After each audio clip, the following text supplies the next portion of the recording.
زقعنا نسبي انقا تركتا ستوك لبي نقيا زبالة رمتا ودت نصحابي من كان زحسبي حقا لب بقلبي قويتا بحري قويتا سلطن باحلي مولو زي قدن كمه زيبل كم طمع عندي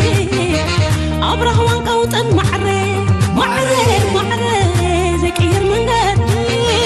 صور كل كونه سفري فسس عقلي آيات اسفو مزعي إرتراوي بلب مرحاوي هزبي على لبي هاجر محلو هاجر قنته أمر لزم اسكري حيال سمعاته سلطن هزبي رازي ميزانه حال لبي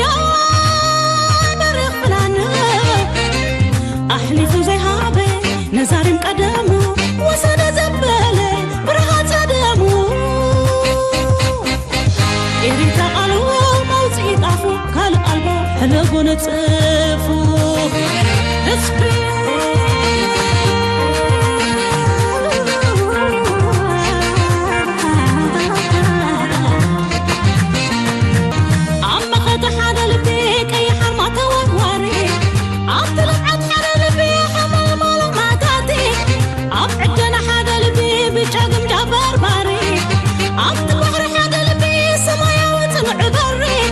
بحبرة صندوقنا زقلت كم زحسبي بزيكو يهلن نقولو تنباوي هزبي حال للبي هقر محلوق هقر قنته أمر رزم اسكري حيان سمعاته حال للبي حارق رزين تركب بالناس يتبفقري فقري انكم نزا سكر أمر من الله حسبي طور حدر زا سكر أحلى لا يبدأ ترو زي سلام تخطاتلتنا إذا channel كما يتخونوا تبوكت كونونا يودر تمنيتنان بحقنانيو زاناي في فندرفون أزيا بساطي تبقى كمي يركات حلفون إذا درفتات زبوك يركادو درف مريج عدو غيرنا بالكندي تحزو لين برحدا حدا جزيسي درف مريج عدو قبرو له مبزق دميتيلو تم أبزناتي أدمزول لهم درف مريج أخبر كله خسي أب راديو دمت حفاشير ترانتاي زخاخركم يخون تم راديو قريفكم تلفزيون تسمع زنبركم أي ملكاتكم وكخون خديو درف مريج عمالت كن حركاتي دس بالمدب ناي دمت حفاش زنبريو أب تسعات مجمريا فبتشهد هريكات برنامج ناسف حسل زغده أبداً سيد حريز نبرك نثات بعري ونفلتون يجن درف مريج عاد بحال ويكا حيران حلا بحال كالير بتقرا عربي زغرب جم ندحريت كركم لس كان بلوكم يلنانا نايلوم مدب أزيو قداسي أزيو مساتي كم وترو أبكي بحرن أبزوبانان تيارا أتوكرو زلو ويكاونجن it's going to be very interesting كنا تابعي بتحكي زلو طريقهم ناب كله كان أساس ركن فتنينا كابهم زلن تايو حتى تايو زل لغابهم لايك مقبار حقازيو ندادي نزي channel لايك قبرو شير قبرو لألو كل دما درس عكوا ريتوهم حسابكم بهنات من قدي أغمض.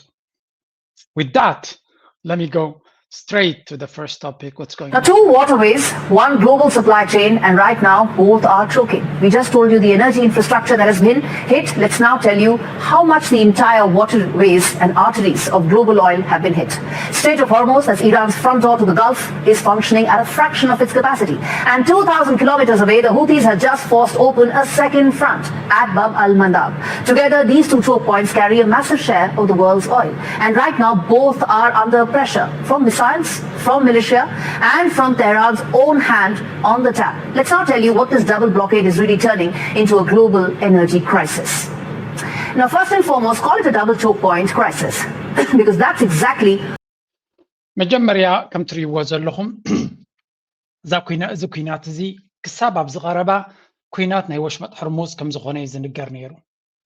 لذي حججن كوينات the word for the double choke points ويكا كلته محنقوتات ويكا مصعببوتات اب كلته مصعببوتات زغبر زلو كويناتي تبايل زلو هجي. سلازي إيران تا زخبدت كاردناتا تدقيما سلازلا which is حوثي مالتيو حوثي اب اكشناتيو ኣብ ስራሕትዩ እንታይ ይገብራሎ ኣብ ስዑድያ እንታይ ያጋጥምሎ ኣብ ዳሕራዋይ ክፋል ክነግረኩም እየ መስተንክር እዩ መስተንክር ጥራይ ኢልኩም እንተ ተሰገርናዮ ሓይሽ ብሓፈሻ እቲ ኩናት ኣብ ቀዳሞት 2 መዓልቲ ዲ 3 መዓልቲ ሓደ ዓቢ ኣነ ድማ ዓቢ ኣኽብሮ ዘለኒ ኢንቨስተር respected investor hedge fund manager ሬይ ዳልዮ ዝበሃል ከምኡ ድማ ኣብ ናይ ታሪክ መጽናዕቲ ዝገብርን ብሉእ ዝኾነ ናይ ታሪክ መጽሓፍቲ ዝጸሓፈ ፍላይ ኣብ ዝቐረባ The Rise and Fall of Powers ወይ ገለ ትብል ስልጣነታት ንላዕሊ ክመፁን ክወርዱ ከለውን እንታይ ፕሮሰስ ከም ዝኽተሉ ከባቢ ናይ ብውሕዱ ናይ 500 ዓመት ዝሓለፈ ታሪክ documented history ኪኑ ግን ይኸይድ ንሱ እንታይ ኢሉ ነይሩ ኣብተን ቀዳሞት መዓልቲ ናይቲ ኩናት እዩ ዝብለኩም እዚ ኩናት እዚ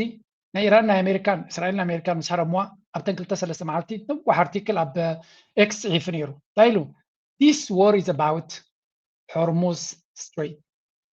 ወሽመጥ ሕርሙዝ መን ተቆጻጽሮ እዚ ኩናት እዚ ብደለኹም ኣሽርፍዎ ነዛ ወሽመጥ ሕርሙዝ ክቆጻጸር ዝኻለ ንሱ ይስዕራ ኢሎሞ ክንደይ ፀርፊ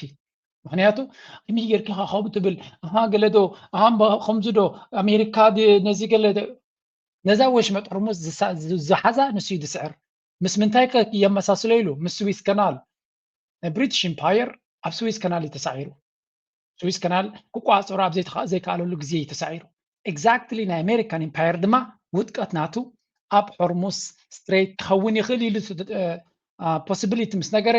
ናይ ኣሜሪካ ውጥቀት ስለ ዝበለ ግደፎም የለን ፀርፊ ክልተ መዓልቲ ገለኻ ፅሒፉ ደጊሙ እታ ቀደም ቀጭጭ ዝበለትኩም ኣርቲክል ደጊምኩም አንብበዋ ሕጂ እውን ስቲል ነዊሕ ግዜ ከድናና ኣለና ግን again the battle is going to be about ሆርሙዝ ኢልዎ ትውግእ ንወሽመጥ ሆርሙዝ መን ተቆጻጽሮ እዩ ኢራን ነዚ ቦታ እዚ እንተተቆጻጺራ ተወዲእ ኢሉ ወል ኢራን ንዑ ጥራይ ዘይኮነ ሕጂ ናብ ባቤል መንደብ መፅያ ንባቤል መንደብ ከማን ዕምብረ ጌራቶላ ንዶናልድ ትራምፕ ድማ ኣብ መንቀራቕረ ኢትያቶ now I'm going to give you two evidences ክልተ ነገራት ክንርኢና መጀመርያ ክንዲ ምንታይ እዚ ኩነታት ዝተበላሽ ከም ዘሎ ናይ ወሽመጥ ሕርሙዝ ሕማቕ ኣሎ ናይ ቀይ ባሕሪ ተወሲኽዎ ኣሎ ዶናልድ ትራምፕ 13 መዓልቲ ወይ ከዓ 13 ለይቲ ከይቋረፀ ከቢድ ደብዳብ ኣብ ኢራን ከካይድ ቀኒዩ ጠጠው ኢሉ ኣሎ ጠጠው ምባሉ እንታይ ክብሉ ጀሚሮም ዲፕሎማሲ ካየድ ስለ ዘሎ እዩ ዝብል ዘረባ ሰሚዕና ኣለና is it really ዲፕሎማሲ ጠጠው ኣቢልዎ ደሎ ዶናልድ ትራምፕ I don't know but my guess is a little bit different ዶናልድ ትራምፕ ዲፕሎማሲ ዕድል ሂቡ ጠጠው ኢሉ ክብል ኣይክእልኒ ምክንያቱ there is another secret out ካልእ ምስጢር ወፂኡ ኣሎ ቀሚዩ ግን እንታይ ጠጠው ከብል ከም ዝኽእል ነጊሮም ነይሮም እዮም ቀደም እውን let's listen to this one take the risk with the world's economy than just own the L. So what would owning the L look like in this scenario? Owning the L would allow Iran to follow through with Article 5. So if we go back to Article 5. To control the strait. To control the strait on its terms. But that would be a set of precedents for all of these straits yes. around the world. Yeah, that's exactly right. And you can't have that. Well, these are the choices we have, Stephen. So the choice is, do we have a global economic crisis? Possibly recession, possibly worse, or do we let Iran control the Strait of Hormuz? This is not a good place to be. Well, that's the fork in the road that I was telling you was the stage 3 dilemma. So that's exactly where we were in March. So Stephen, just to explain to your audience, because they're trying to figure out how are we getting here, this is what the 20 years of modeling was really showing. We would very quickly get to this fork in the road. It wouldn't take months and months. It would happen right away. And President Trump has been trying to avoid the escalation. Exactly. መቸም ኣብዚ ቻነል ኩሉ ሰብ ፈላጥ ይኽእል ተማሂረ ኣንቢበ ዝብል ሰብ እንዲሁ ዘጋጥም ሎሚ ኩሉ ሰብ ይፈላጥ ክኸውን ዝደሊ በዛ ነብሰ ያነ ምናልባት ከምኡ ኮይኑ ዝስምዓኩም ክህሉ ፍልጠተይ ድሩት ምዃኑ ፅቡቅ ጌረ ይፈልጥ ዳትስ ዋይ ድማ ካባይ ንላዕሊ ነታ ርእሲ ዝፈልጥዎ መጽናዕቲ ዘካይድሉ ሪሰርች ዝገበሩ ርኢና ናቶም ሓሳብን ናቶም ርእቶን ከነስማዓኩም ንፈቱ ብእንግሊሽ ድማ ንጭብጡ ክኾነና ኢልና ከምታ ዘላታ ንበኩም ኣለና ፕሮፌሰር ፔፕ ን10 ዓመት ሞዴሊንግ ዝገበረሉ ፕሮሰስ እዩ ሕጂ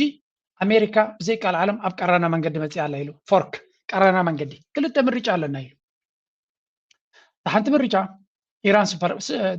ራብዓይቲ ሱፐር ፓወር ንክትከውን ዘኽእል ኢሉ ኣሜሪካ ጠቕሊላ ቦርሳ ጠርኒፋ ስዕረታ ተቐቢላ ጎሲማታ ካብቲ ቦታቲ ከተዝልቕ ኣለዋ ኢሉ ካልእ ምርጫ የለን ኢሉ ንዑ እንተዘይ ጌራ ከንታይ ከጋጥም ኢሉ ኢኮኖሚክ ሪሴሽን ምናልባት ዲፕሬሽን ይብሉ ኣለዉ እንድሕሪ ኣሜሪካ ነዚ ኩነታት እዚ ከተፍቅድ ዘይክኢላ ኢራን ንወሽመጥ ሕርሙዝ ቡጌራ ድማ ንባቤል መንደብ ክትርግጦም እያ ከምዚ ጌራቶም ዘላ ነዊሕ ክትሕዞም እያ ንክልቲኡ ንነዊሕ ተጌራቶ ድማ ቁጠባ ናይ ዓለም ኣብ ዝገደደ ዓዘቕቲ ክኣትሙ ከም ዝኽእል ርግፀኛ ኮይና ክንዛረብ ንኽእል እዩ ዝብል ዘሎ ምክንያቱ 5 ወርሒ ዝሓለፈ ነዳዲ ካብ ገንእታት ወይ ካብ ተኸዚኖሞ ዝነበሩ እናተጠቀሚዮም ነዚ ዕዳጋታት ናይ ነዳዲ ፌክ ታሕቲ ውሪዶሞ ዘለዉ $100 ሃሪምለት ብረንት ዝበሃል which is very high ግን እዚ ንባዕሉ ፌክ ዜና እዩ ዝበሃል ዘሎ ምክንያቱ ካብቲ ገንእታቶም እናወሰዱ እዮም ኣብ ወርሒ 8 ቢል ኣሜሪካ ኣብ ናይ ዝታሕተ ደረጃ ናይቲ ናታ ናይ ሪዘርቭ ዘለዎም እቲ ሓቢኦሞ ዘሎ ንሕማቅ ግዜ ተባሂሉ ተታሒዙ ዝነበረ ኣብ ዝታሕተ ደረጃ ክበፅሕ እዩ ስለዚ ኢራን እንታይ ትገብር ዘላ ሕጂ ቀልጢፋ ኣብ ጣውላ ክትመፅእ ትደሊ ኣላ ቢካዝ at the end of the day ኣሜሪካ ኣዝያ ክትጉዳኣሉ ትኽእል ደረጃ ብቁጠባ ምስ በፅሐት ጥራያ ትዛዓበየ ሕድገታት ክትገብር ትኽእል ስለዚ ክሳብ ሽዑ take the pain ነቲ ቃንዛ እናወሰድካ ስቕ ክትብል ኣለካ ልክዕ ከምዚ ምሻሎ ፀውራ ዝነበርኩም ወለዶ ስለ ዘለዎም ፅቡቅ ጌርኩም ትፈልጡ ኣብ ድፋዕካ ኮይንካ ፀላኢ ሃርመካ ኣብ ገለ እውን ይቀትለልካ ኣሎ ሰባት ትስዋዕ ትስንክል ኣለካ ግን ዘይትትኩስ ስለምንታይ ኣብታ ዝደለኻያ መፈንጠራ ፅቡቅ ጌርካ ኣትወልካ ስለትደሊ ኣነ ፊልም እየ ዝፈልጣ ኣብ ሪል ላይፍ ኣይፈልጣን እየ እዚኣ ግን ኣብ ዓውደ ኩናት ከምኡ ከም ዘጋጥም you take pain ቃንዛ ናተሓረምካ ኢካ ትፅብም because ኣብታ ዝደለኻዮ መፈንጠራ ምስ ኣተወ እታ ዝበርትዐት መጥቃዕቲ ክትገብረሉ ስለትኽእል ኢራን ከማዮም ዝገብሩ ዘለዉ ይዝበሃል ሕጂ ዝሃርምዎ ዘለዉ ነታ ዘዋድድዋ ዘሎ መፈንጠራ ክትምችኦም ስለትኽእል ጥራይ እምበር እቲ ዝወስድዎ ዘለዉ ቃንዛታት ካልእ ክገብሩ ምኻሉ ግን again ዶናልድ ትራምፕ ኣብታ መፈንጠራ ምስ ኤሮፓ ምስ ገሊዩን ኣብታ መፈንጠራ መመለሾም ይእትውዎ ጥራይ ከም ዘለዉ ምክንያቱ እቲ ነዳዲ ኣብዚ ታሕቲ ደረጃ ምስ ከደ ዶናልድ ትራምፕ ክገብሮ ዝኽእል ነገር ክህልዎ ኣይኮነን ዝድበልዎ ክገብር ክፍትን እዩ ጠቕሊልካ ካብዚ ውፃእ ተኢሎሞ ክወፅእ ክግደድ እዩ ምክንያቱ ቅድምቲኣ ነጥብቲኣ ዓወታት ክረክብ ዝኽእል ተኮይኑ ቅድሚያ እዩ ክገብሮ ዘሎ እታ ፖይንት እቲኣ እንተተበፂሓ then that's a point of no return ይብሎ ካብኡ ንድሕሪት ክምለሰሉ ዝኽእል የለን ኢንፋክት ዶናልድ ትራምፕ ክሳብ ሕጂ እውን እቲ ኩናት ናበይ ከም ዝኸይድ ስለ ዝርኢ ዘሎ MOU ዝገብር ተዛረቡለይ ንዑ ንሸማገል ንዑ ከምዚ ንግበር ዝብል ዘሎ እውን እኮ እቲ ኩናት ናበይ ከም ዝኸይድ ተነጊርዎ ስለ ዘሎ ሓበሬታ ይወሃቦ ስለ ዘሎ እዩ ናው ለንቀነ ዶናልድ ትራምፕ ነዛ ኩናት ሃንደበጠጠው ዘበላ እንታይ ያጋጢሞ ንዝብል ሓድሽ ሓበሬታ ወፂኡ ኣሎ ባዕላቶም እቲ ብኒውዮርክ ታይምስ ዘውፅዎ እዩ of the Joint Chiefs of Staff General Dan Kane has privately cautioned the Trump administration that resuming major combat operations against Iran is doable, but that it would dangerously deplete interceptors available to CENTCOM, according to the New York Times. So it seems it's finally getting to him. We've been talking about the bubble he's on. He's in that prevents that information from getting to him. It's finally seemingly getting to him. So now, just to be clear, he's not insane completely. You know, there's still some measure of rationality and reason there. Yeah, because the depleted interceptors is so free. እንታይ እዮም ዝብሉ ዘለዉ እዚ ኣብ ሓደ ብሬኪንግ ዜና ኮይኑ ዘሎ ብኒውዮርክ ታይምስ ዝበሃል መፅሄት ዝወፀ እዩ እሱ ድማ ካብ ክልተ ዓበይቲ መራሕትናቱ ጀነራል ኬይን ዝበሃል ሓለቓ ስታፍ ናይቶም ሰራዊት ዘሎን ካልኣይ ድማ ካብ ምክትል ፕሬዚደንት ጄዲ ቫንስ ክልቲኦም ኣክሰስ ናይቲ ሓበሬታ ዘለዎም እዮም ካብ ሕጂ ንድሓር ሜጀር ኮምባት ዓብ ኩናት ክትገብር እንድሕሪ ኮንካ ይከኣል እዩ ግን ሓንቲ ብርእስኻ ትሕዛ ዘለካ ኤር ዲፈንስ ሲስተም ናትና ኣብ ሓደገኛ ደረጃ በፂሑ ኣሎ ተወዲኡ ኣሎ ኣት ክሪቲካል ስቴጅ በፂሑ ኣሎ ኢሎም ኣሎ ፕሮባብሊ እንታይ ማለት እዩ እዚ ንካልእ ኣርሲ ምክንያቱ ምስ ኣሜሪካ ምስ ቻይና ምስ ካልእን እውን ይዛረብ ዝፈኻኸሩ ዘለዉ ስለዚ ኣንጻር ኢራን ክትቅፅሎ ትኽእል ኩናት ኣብ ደንጀረስ ለቨል በፂሑ ኣሎ እዚ ሓበሬታ እዚ ናብ ዶናልድ ትራምፕ ንኸይበፅሕ መን ይኽልክል ነይሩ እስከ እዋይ መከራ እኮ ኢኻ ትሰምዕ እስራኤል ብፅልዋታታ ገይራ እዚ ሓበሬታ እዚ ኣብ ዶናልድ ትራምፕ ከይበፅሕ ብኩሉ መንገዲ እያ ትሓፅሩ ዝሕዝን እዩ ንኣብነት ሚኒስትር ምክልኻል ዘሎ ኣብ ኣሜሪካ ናይ እስራኤል ልኡኽ እዩ ስለዚ ነዚ ሓበሬታ እዚ ንዶናልድ ትራምፕ ክበ ይክእልኒ እቲ ሚኒስትር ምክልኻል ወይ ካብ ሚኒስትር ኩናት ደብልዎ ዘሎ ማለት እዩ ስለዚ እቲ እውን ኮ ነዚ ሓበሬታ እዚ ከብፅሕ ዝኽእል ጄዲ ቫንስ እቲ ሓደ ተኻልኣይ ከዓ ወታደራዊ ሓላፍነት ዘለዎ እቲ ሓለቓ ስታፍ ናይቲ ሰራዊት ዘሎ እቲ ጀነራል ኬይን ዝብልዎ ማለት እዩ በዚኦም ክልቲኦም ገይሩ እቲ ሓበሬታ በፂሕዎ ከም ዘሎ ዶናልድ ትራምፕ ድማ ኣብ መበል 13 መዓልቲ ነቲ ኩናት ጠጠው ዘበሎ ንዑማንን ንቐጠርን ዲፕሎማሲ ክገብር ስለ ዝሰደደ ኣይኮነን እዚ መጠንቀቕታ እዚ ስለ ዝበፅሖ ጥራይ እዩ again we always know ዶናልድ ትራምፕ ኩናት ጠጠው ዘብል ኣሜሪካ ጠጠው ተብል ንሰላም ወይ ንኢራናውያን ደንጊፃ ወይ እውን ሰላም መሪፃ ከም ዘይኮነ እንታይ ዳ ወታደራዊ ፀገም ስለ ዘጋጥሞም ጥራይ ደጋጊምና ዘጋጥመና ዘሎ ናይ 39 መዓልቲ ኩናት ከምኡ ናይ 12 መዓልቲ ኩናት ከምኡ ኣብ ልዕሊ ኢራን ብምሉኡ ናብ ዘተ ዝመፁ ወይ እውን ናብ ምቁራፅ ተኽሲ ዝመፁ ዘተ ወይ ካብ ምቁራፅ ተኽሲ ስለ ዝመረፁ ይኮነን ኣሜሪካ ናይ ኣፅዋር ናይ ውግእ ናይ ሎጂስቲክስ ፀገም ምስ ዘጋጥማ ጥራይ ሕጂ ካልእ ሰብ እንታይ ክብል እዩ ስለምንታይ እቶም ኢራን ከጠጠው ይብሉ ንዝብል ኢራን ስቲል ሃቭ ዴር ጌም ኣለዎም እቲ ጌም ናቶም ኣሎ እዩ ንኣሜሪካ በዚ ንሶም ዝገብርዎ ዘሎ መንገዲ ዓወት የምፃሎም ኣለኒ ኢራን ሓንቲ ግን እንታይ ይፈሩ ፕሮቮክ ክገብርዎ ኣይደልዩን እዮም እንታይ ማለት እዩ ካብ ዝግብኦ ንላዕሊ እንተሃሪሞማ ወይ ሕሚሞማ ኣሜሪካ ሓደገኛ ኣብ ትሕቲ ዶናልድ ትራምፕ ሓደገኛ ሃገር እዩ ቅድሚ እውን ግን ኣብ ዶናልድ ትራምፕ ድማ ሓደገኛ ሃገር እዩ ናብ ኒኩለር ናብ ካልእ ክኸይድ ስለ ዝኽእል ካብ ዝግብኦ ንላዕሊ ክትቅስቅሶ የብልካ ባህልቲ እዮም ስለዚ ማዕረቲ ዝገብራ ዘሎ ምሽ ይህብዎ ዝያዳ ንሱ እዩ ዝሕምሞ ሳቶም they are taking pain እቲ ቃንዛ ይፃወርዎ ኣሎ እምበር ብዙሕ ዕንወት እዩ ዝወርዶም ዘሎ ኣብ ልዕሊ ህዝቦምን ገለን ግን they are taking the pain እቲ ወታደራዊ ዓቕሚ ናቶም ካ ስለዘይሂረም ዘሎ ስለዘይዳኸም ዘሎ ስቲል ነዊሕ ክቕፅሉ ከም ዝኽእሉ ፈሊጦም ኣሎ ንዓታቶም እዚ ኩናት እዚ ናይ ህላወ እዩ ህላወ ማለት ግን ከይጠፋእኻ እዩ እንድሕር ኣመና ቀልጢፎም ካርሞ ጀሚሮም ናብ ኒኩለር ክኸይድ ይኽእል እዩ ቅድሚ ናብ ኒኩለር ከይከዶ ከሎ ክሳዕረሎም እዮም ዝደልዩ ሰብ ስለዚ again these are very very interesting topics and Donald Trump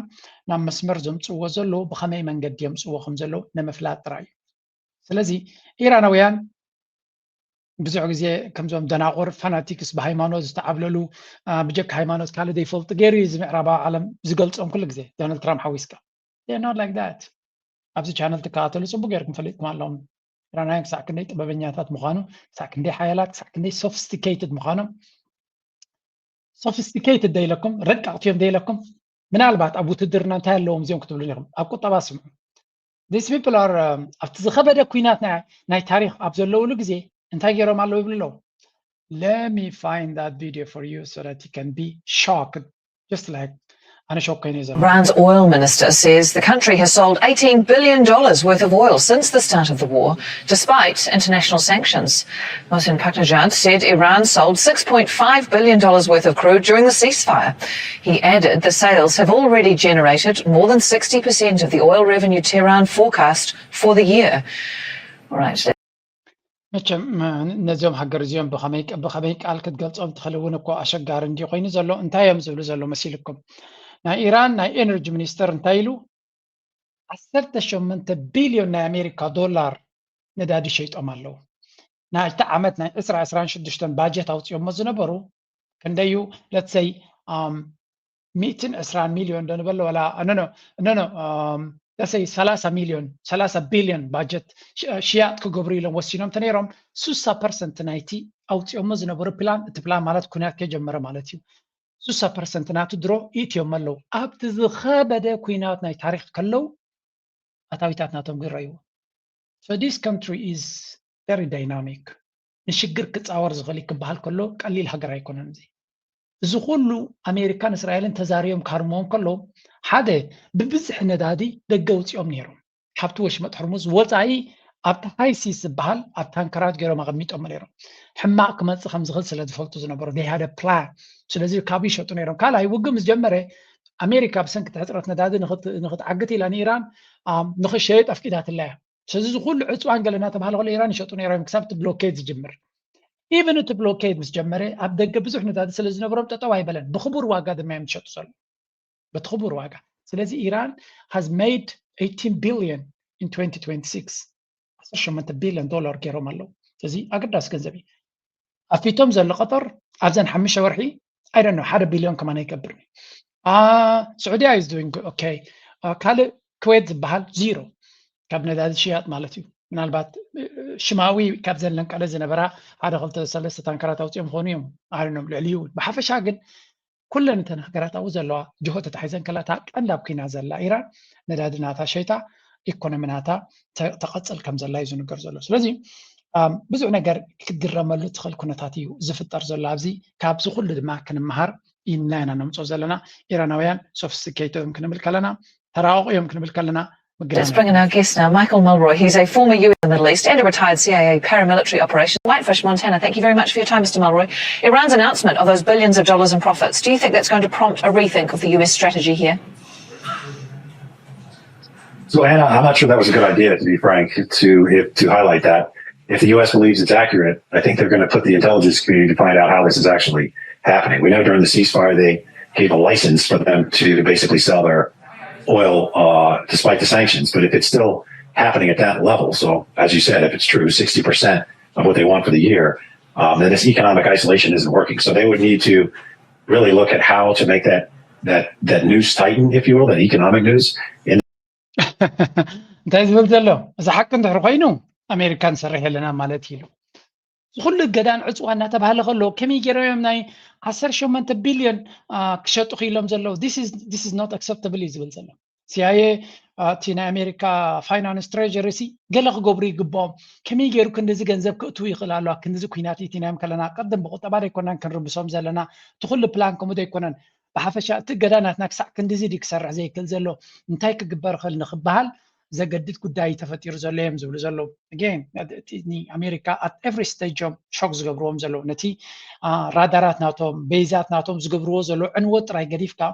ኢቨን ኣብ ቁጠባ እውን ምት ኣሜሪካ ዝያዳ በዚና ከነንብርካ ከነድርኹ ምሻ ዝብልዎ ዝነበሩ ኣይተኻለን እዚ ገንዘብ ዛበይ ዝኣቱ ዘሎ እንድሕሪልኩም ድማ ኣብ ቻይና ኣሜሪካ ሓንቲ ክትገብሮ ትኽእል ኣይኮነን እዚ ስለዚ ብናይ ቻይና ቁጠባ ብናይ ቻይና ባጤራ ስለ ዝሸጥዎ ኣብ ናይ ቻይና ባንክታት ስለ ዝኾነ ካብ ቻይና ድማ ብመንገዲ ባቡርን ብትሬኒንግ ገይሮም ዘድልዮም ኩሎም ካብ ገዚኦም የምፁ ዋላ እቲ ባጤራ ናይ ቻይና ኣብ ካልኦት ሃገራትን ስለዝሰርሕ ቡ ገይሮም ድማ ይነግዱ ኣለዉ ስለዚ resisting ኩናት እገዳ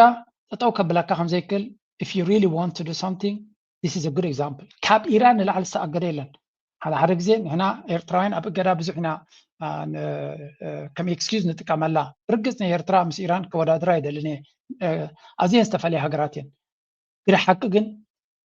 ማዕረቲ ፀላኢኻ ክዓፅወካ ዝደሊ ዘሎ ንስኻም ክትበላሓት ክትክእል ኣለካ ከይተበላሓቱ ነዚ ሃገር ኣስኪሮም ማትብሉን እዮም ትኽክል ይግዳስ ኤርትራ ሓደ ዓብይ ክሳራ ኣጋጢምዋ ከም ዘሎ ንፈልጥ ኢና እሱ ድማ እቲ ጠቕላላ ፕራይቬት ሴክተር ናይ ኤርትራ ተዳኺሙ ስለ ዘሎ ኣብ ኢራን ከምኡ ይኮነን there is a huge private sector ዓብይ ፕራይቬት ሴክተር እዩ ዘለዎ ወላ እኳ እቲ መንግስቲ ተባላሓተ ተረኸብ እቲ ፕራይቬት ሴክተር ናቶም ብጣዕሚ እዩ ሓያል ኢኖቬሽን ፈጠራውነት ሓደሽቲ ነገር ፕራይቬት ካምፓኒስ ብዙሓት እዩ ዘለዎ ወላ ንሳቶም ከምቲ መንግስቲ ማርያም ዝጣፉ እንታይ ገብሩ ብኣቡዳቢ ገይሮም ብዱባይ ገይሮም ብገለ ገይሮም ብጣዕሚ እዮም ዝበላሓት ወላ እኳ ብዙሕ ሕፅረታት ዘጋጥሞም ትኾነ ስለዚ ኢራን ንኤርትራ ዓባይ ትምህርቲ እያ ዓብይ ትምህርቲ ዓብይ ተመክሮ ክንወስደሉ ንኽእል እዩ ኣይ ቲንክ ኣብ ወታደራዊ ስትራቴጂ ካብ ኢራን ኤርትራ ብዙሕ ክትመሃር ትኽእል እያ ዋላ እኳ ዝኣክል ወታደራዊ ዓቕምን ተመክሮን ዘለዎ እንተልኾነ ነዚ እገዳታት ስዒርካ ከመይ ጌርካ ናትካ ኢንዳስትሪ ተቐውም ከመይ ጌርካ ናትካ ብቸም ጎቦታት ኣለና ንሕና እውን ሻዕብያ እውን ሰናፍ ኣይኮነን ኣብ ከምዚ ግን ኣፕግሬድ ናይ ምግባር ክእለትና ግን ላዕሊ ክኸውን ኣለዎ እዚ ሓድሽ ወለዶ ዘሎ እዚ ንእሽተይ ዘሎ ወለዶ እዚ ናይ ሳባ ወለዶ ሕጂ ሃገር ኣብ ኢዱ ስለ ዝኾነ ንሱ ተረካብ ናይቲ ሃገር ተዋርሳይ ንብሎ ዋርሳይ ትበልዎ ተጋዳላይ በልዎ እዩ ላዕወል ቅቡል እዩ ይጋደል ስለ ዘሎ እሱ ነቲ ናይ ገዳይም ተጋደልቲ ኮንሰፕት ወሲዱ ብፍላይ ኣብ ቴክኖሎጂ ልዕልዮም ክኸውን ክኽእል ኣለዎ ካብቶም ኣያታቱ ምክንያቱ እቲ ንእሽተይ ካብቲ ዓብይ ክሕይል ዘለዎ ኣብ ቴክኖሎጂ ከመይ ቴክኖሎጂ ደቀይ ካባይ ክሕይሉ ኣለዎ ደቅኺ ካባኽን ላዕሊ ክኾኑ ኣለዎ ምክንያቱ ቴክኖሎጂ ምስ ንእሽተይ ዝያደ ዝኸይድ ምስ ዓብይ ኩልን ዝኸይድ ስለዚ ኣብኡ እቲ ንሕና ካብዚኦም ክንምሃሮ ንኽእል ብዙሕ ነገር ኣሎ ኣነ ናይ ኢራንሲ مقرامي زود عنه أتصالني أنا نقرام جن أتمقرامنا أبي تطوكم زبلا ينفلتنا نعم اسكدحن كال لنكني حوسوني أقاتي مزول خاصمه chief of mission after an attack on one of its commercial vessels in the Caspian Sea. Tehran says one sailor was killed and another injured in the Ukrainian attack. Iran is accusing Kyiv of trying to expand a war beyond its borders. But Ukraine says it was targeting Russian vessels carrying Iran-linked military cargo. President Vladimir Zelensky also says Russia is assisting Iran in its military campaign in the Middle East. Since the beginning of July, we have observed Russia conducting intense. كم تري وزلهم زلنسكي مسراشا زلو كينات كياخلو حوسوني سلازخوني أبزا كينات زيا جدا كأتلني إيديك حوس هلنا كابزبل بحجناتو تبجسو نتاجروا لهم زبلو زلو ني يوكرين ني إيران أبزا كاسبيان سيمتيو هريمو مالو زي كاب يوكرين تبجسو إيران كاسبيان سيز بحال نراشا ني إيران زرخب بحر له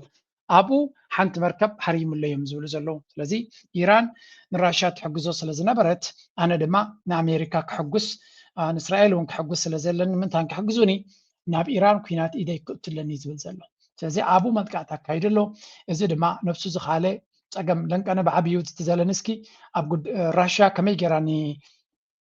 إيران تحجز خمسة لا تحجزوا من أمريكا بعلي بزحت بابك على نحن حجزوا لنا خليه بالكنيو هذا كالي توصل لابزيا تكون تاتنابي كيدو خمسة لهم فلت. Authorities in Russia say that 12 people, including 4 children, have been killed following an overnight attack by Ukraine. Well, this comes as Ukrainian President Volodymyr Zelensky claimed that his Russian counterpart, Vladimir Putin, is preparing to send new Russians off to war. Well, the latest attack took place on a holiday camp in the Russian-occupied territory. Country was a again. ዩክሬን ነቲ ኩናት ናብ ራሻ ውሽጢ ራሻ ብምእታው 12 ራሻውያን ተቐቲሎም ኣለዉ እቲ ኩነታት ድማ ከቢድ ኮይኑ ይኸይድ ከም ዘሎ ኣብ መንጎ እዞም ክልተ ሃገራት ዘለንስኪ ድማ ብተደጋጋሚ ነቲ ኩናት ናብ ውሽጢ ራሻ ክእትዎ ከም ዝደልን ንኢራን እውን ዝሕምም ምስጢራትን ስለያዊ ሓበሬታን ንኣሜሪካ ክህብ ከም ዝኽእል እዩ ዝናገር ዘሎ ብዝኾነ ድሓን እንታይ እዮም ዝብሉ ዘለዉ ዩክሬን ዝተኻለ መንገዲ ንዶናልድ ትራምፕ ገለ ሓገዝ ክትፈጥረሉ ክትክእል ኣሎ ኣብዚ ጉዳይ ናይ ዩክሬን ኣብዚ ጉዳይ ናይ ኢራን ምእንታን ክግደስ ብዛዕባ እዚ ናይ ዩክሬን ክግደስ እሞ ንዩክሬን ቁልሕ ክብላን ክሕግዛን ዝኽእል መንገዲ ንክፍጠር ኣብ ዝብል እዩ ዝጓየ ዘሎ ባዕሉ ናይ ስልጣን ክራይሲስ ኣጋጢሞ ኣሎ ዘለንስኪ ግን ኣገይን ኩሉ ግዜ ተቐዳምነታት ኣበይ ከም ዝኾነ ንርኢ ኣለና እዚ ከምዚ ኢሉ እናሃለዎ ከሎ እዚ ኩነታት ናይ ዘን ክልቲአን ሃገራት ሓንቲ ቪድዮ ለንቀነ ዝረኣኽዋስ ከከርእየኩም ቅድሚ ሕጂ እውን ናብ ገለ ክፋል እኳ ርእየኩም ነይረ ኸውን ግን ዲስ ኢዝ worth watching ክንሪያ ዘለናን ክንመሃረሉ ዘለናን እንታይ ዓይነት መራሕቲ ኢና ንዛረብ ዘለና እስከዚያ ስምዑልኝ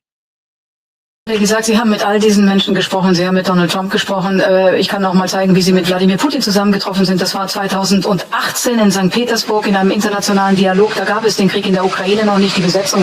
እዚኣ ናይ ሰንትራል ባንክ ናይ ኤውሮጳ ዘላ ሓላፊት እያ እዚኣ ክርስቲና ላጋርድ እያ ትበሃል ምስ ፑቲን ትራኸብ ነርክ ምስ ትራምፕ እውን ትራኸብ ነርክ ኢኺ ምስ ፑቲን ትራኸብሉ ዝነበር ክርክብ ናትክስከ ከመይ ረኺብክዮ ንፑቲን ከም ሰብ እስክግለጽ እዮ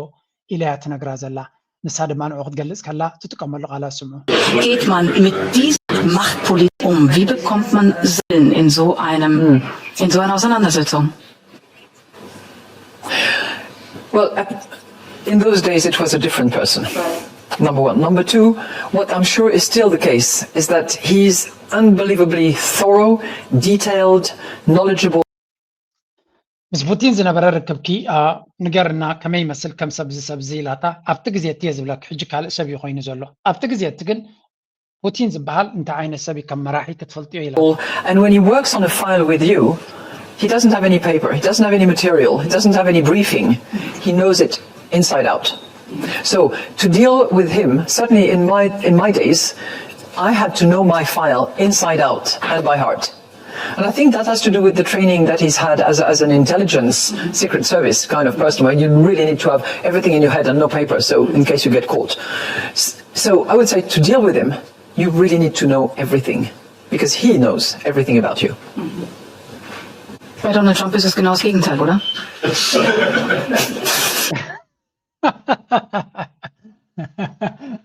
እጂ እንታይ ትብሎ ዘላ ብዛዕባ ፑቲን ምስ ፑቲን ዘሎ ርክብ ዝግበር ዝነበረ ርክብ ምዝ ሰብ እዚ ክትራኸብ ከለኻ እዚ ሰብ እዚ ኣዝዩ ተዳልዩ ዝመፅእ ሰብ ምዃኑን በሊሕ ምዃኑን ብዛዕባ ሓደ ፋይል ምሳኻ ክዛረብቲ ኮይኑ ብኩሉ በሊዕ ወይ ዝመፅእ ወረቐት ዝበሃል ሒዙ ይመፅን ኖት ዝበሃል ሒዙ ይመፅን ኩሉ ኣብ ርእሱ ሒዙ ወይ ዝመፅእ ኢሉ እዚ ድማ ናይ ስለያ ሰራሕተኛ ስለ ዝነበረ ስለያ ድማ ወረቐት ሒዝካ ክትመፃ ይትኽእል ኢኻ ትተሓስ ስለ ትኽእል ስለዚ ኩሉ ነገር ምሱ ክትሰርሕ ነር ኮይንካ ምስ ርክብ እንተለካ IMF ሓላፊት ከላ እዚ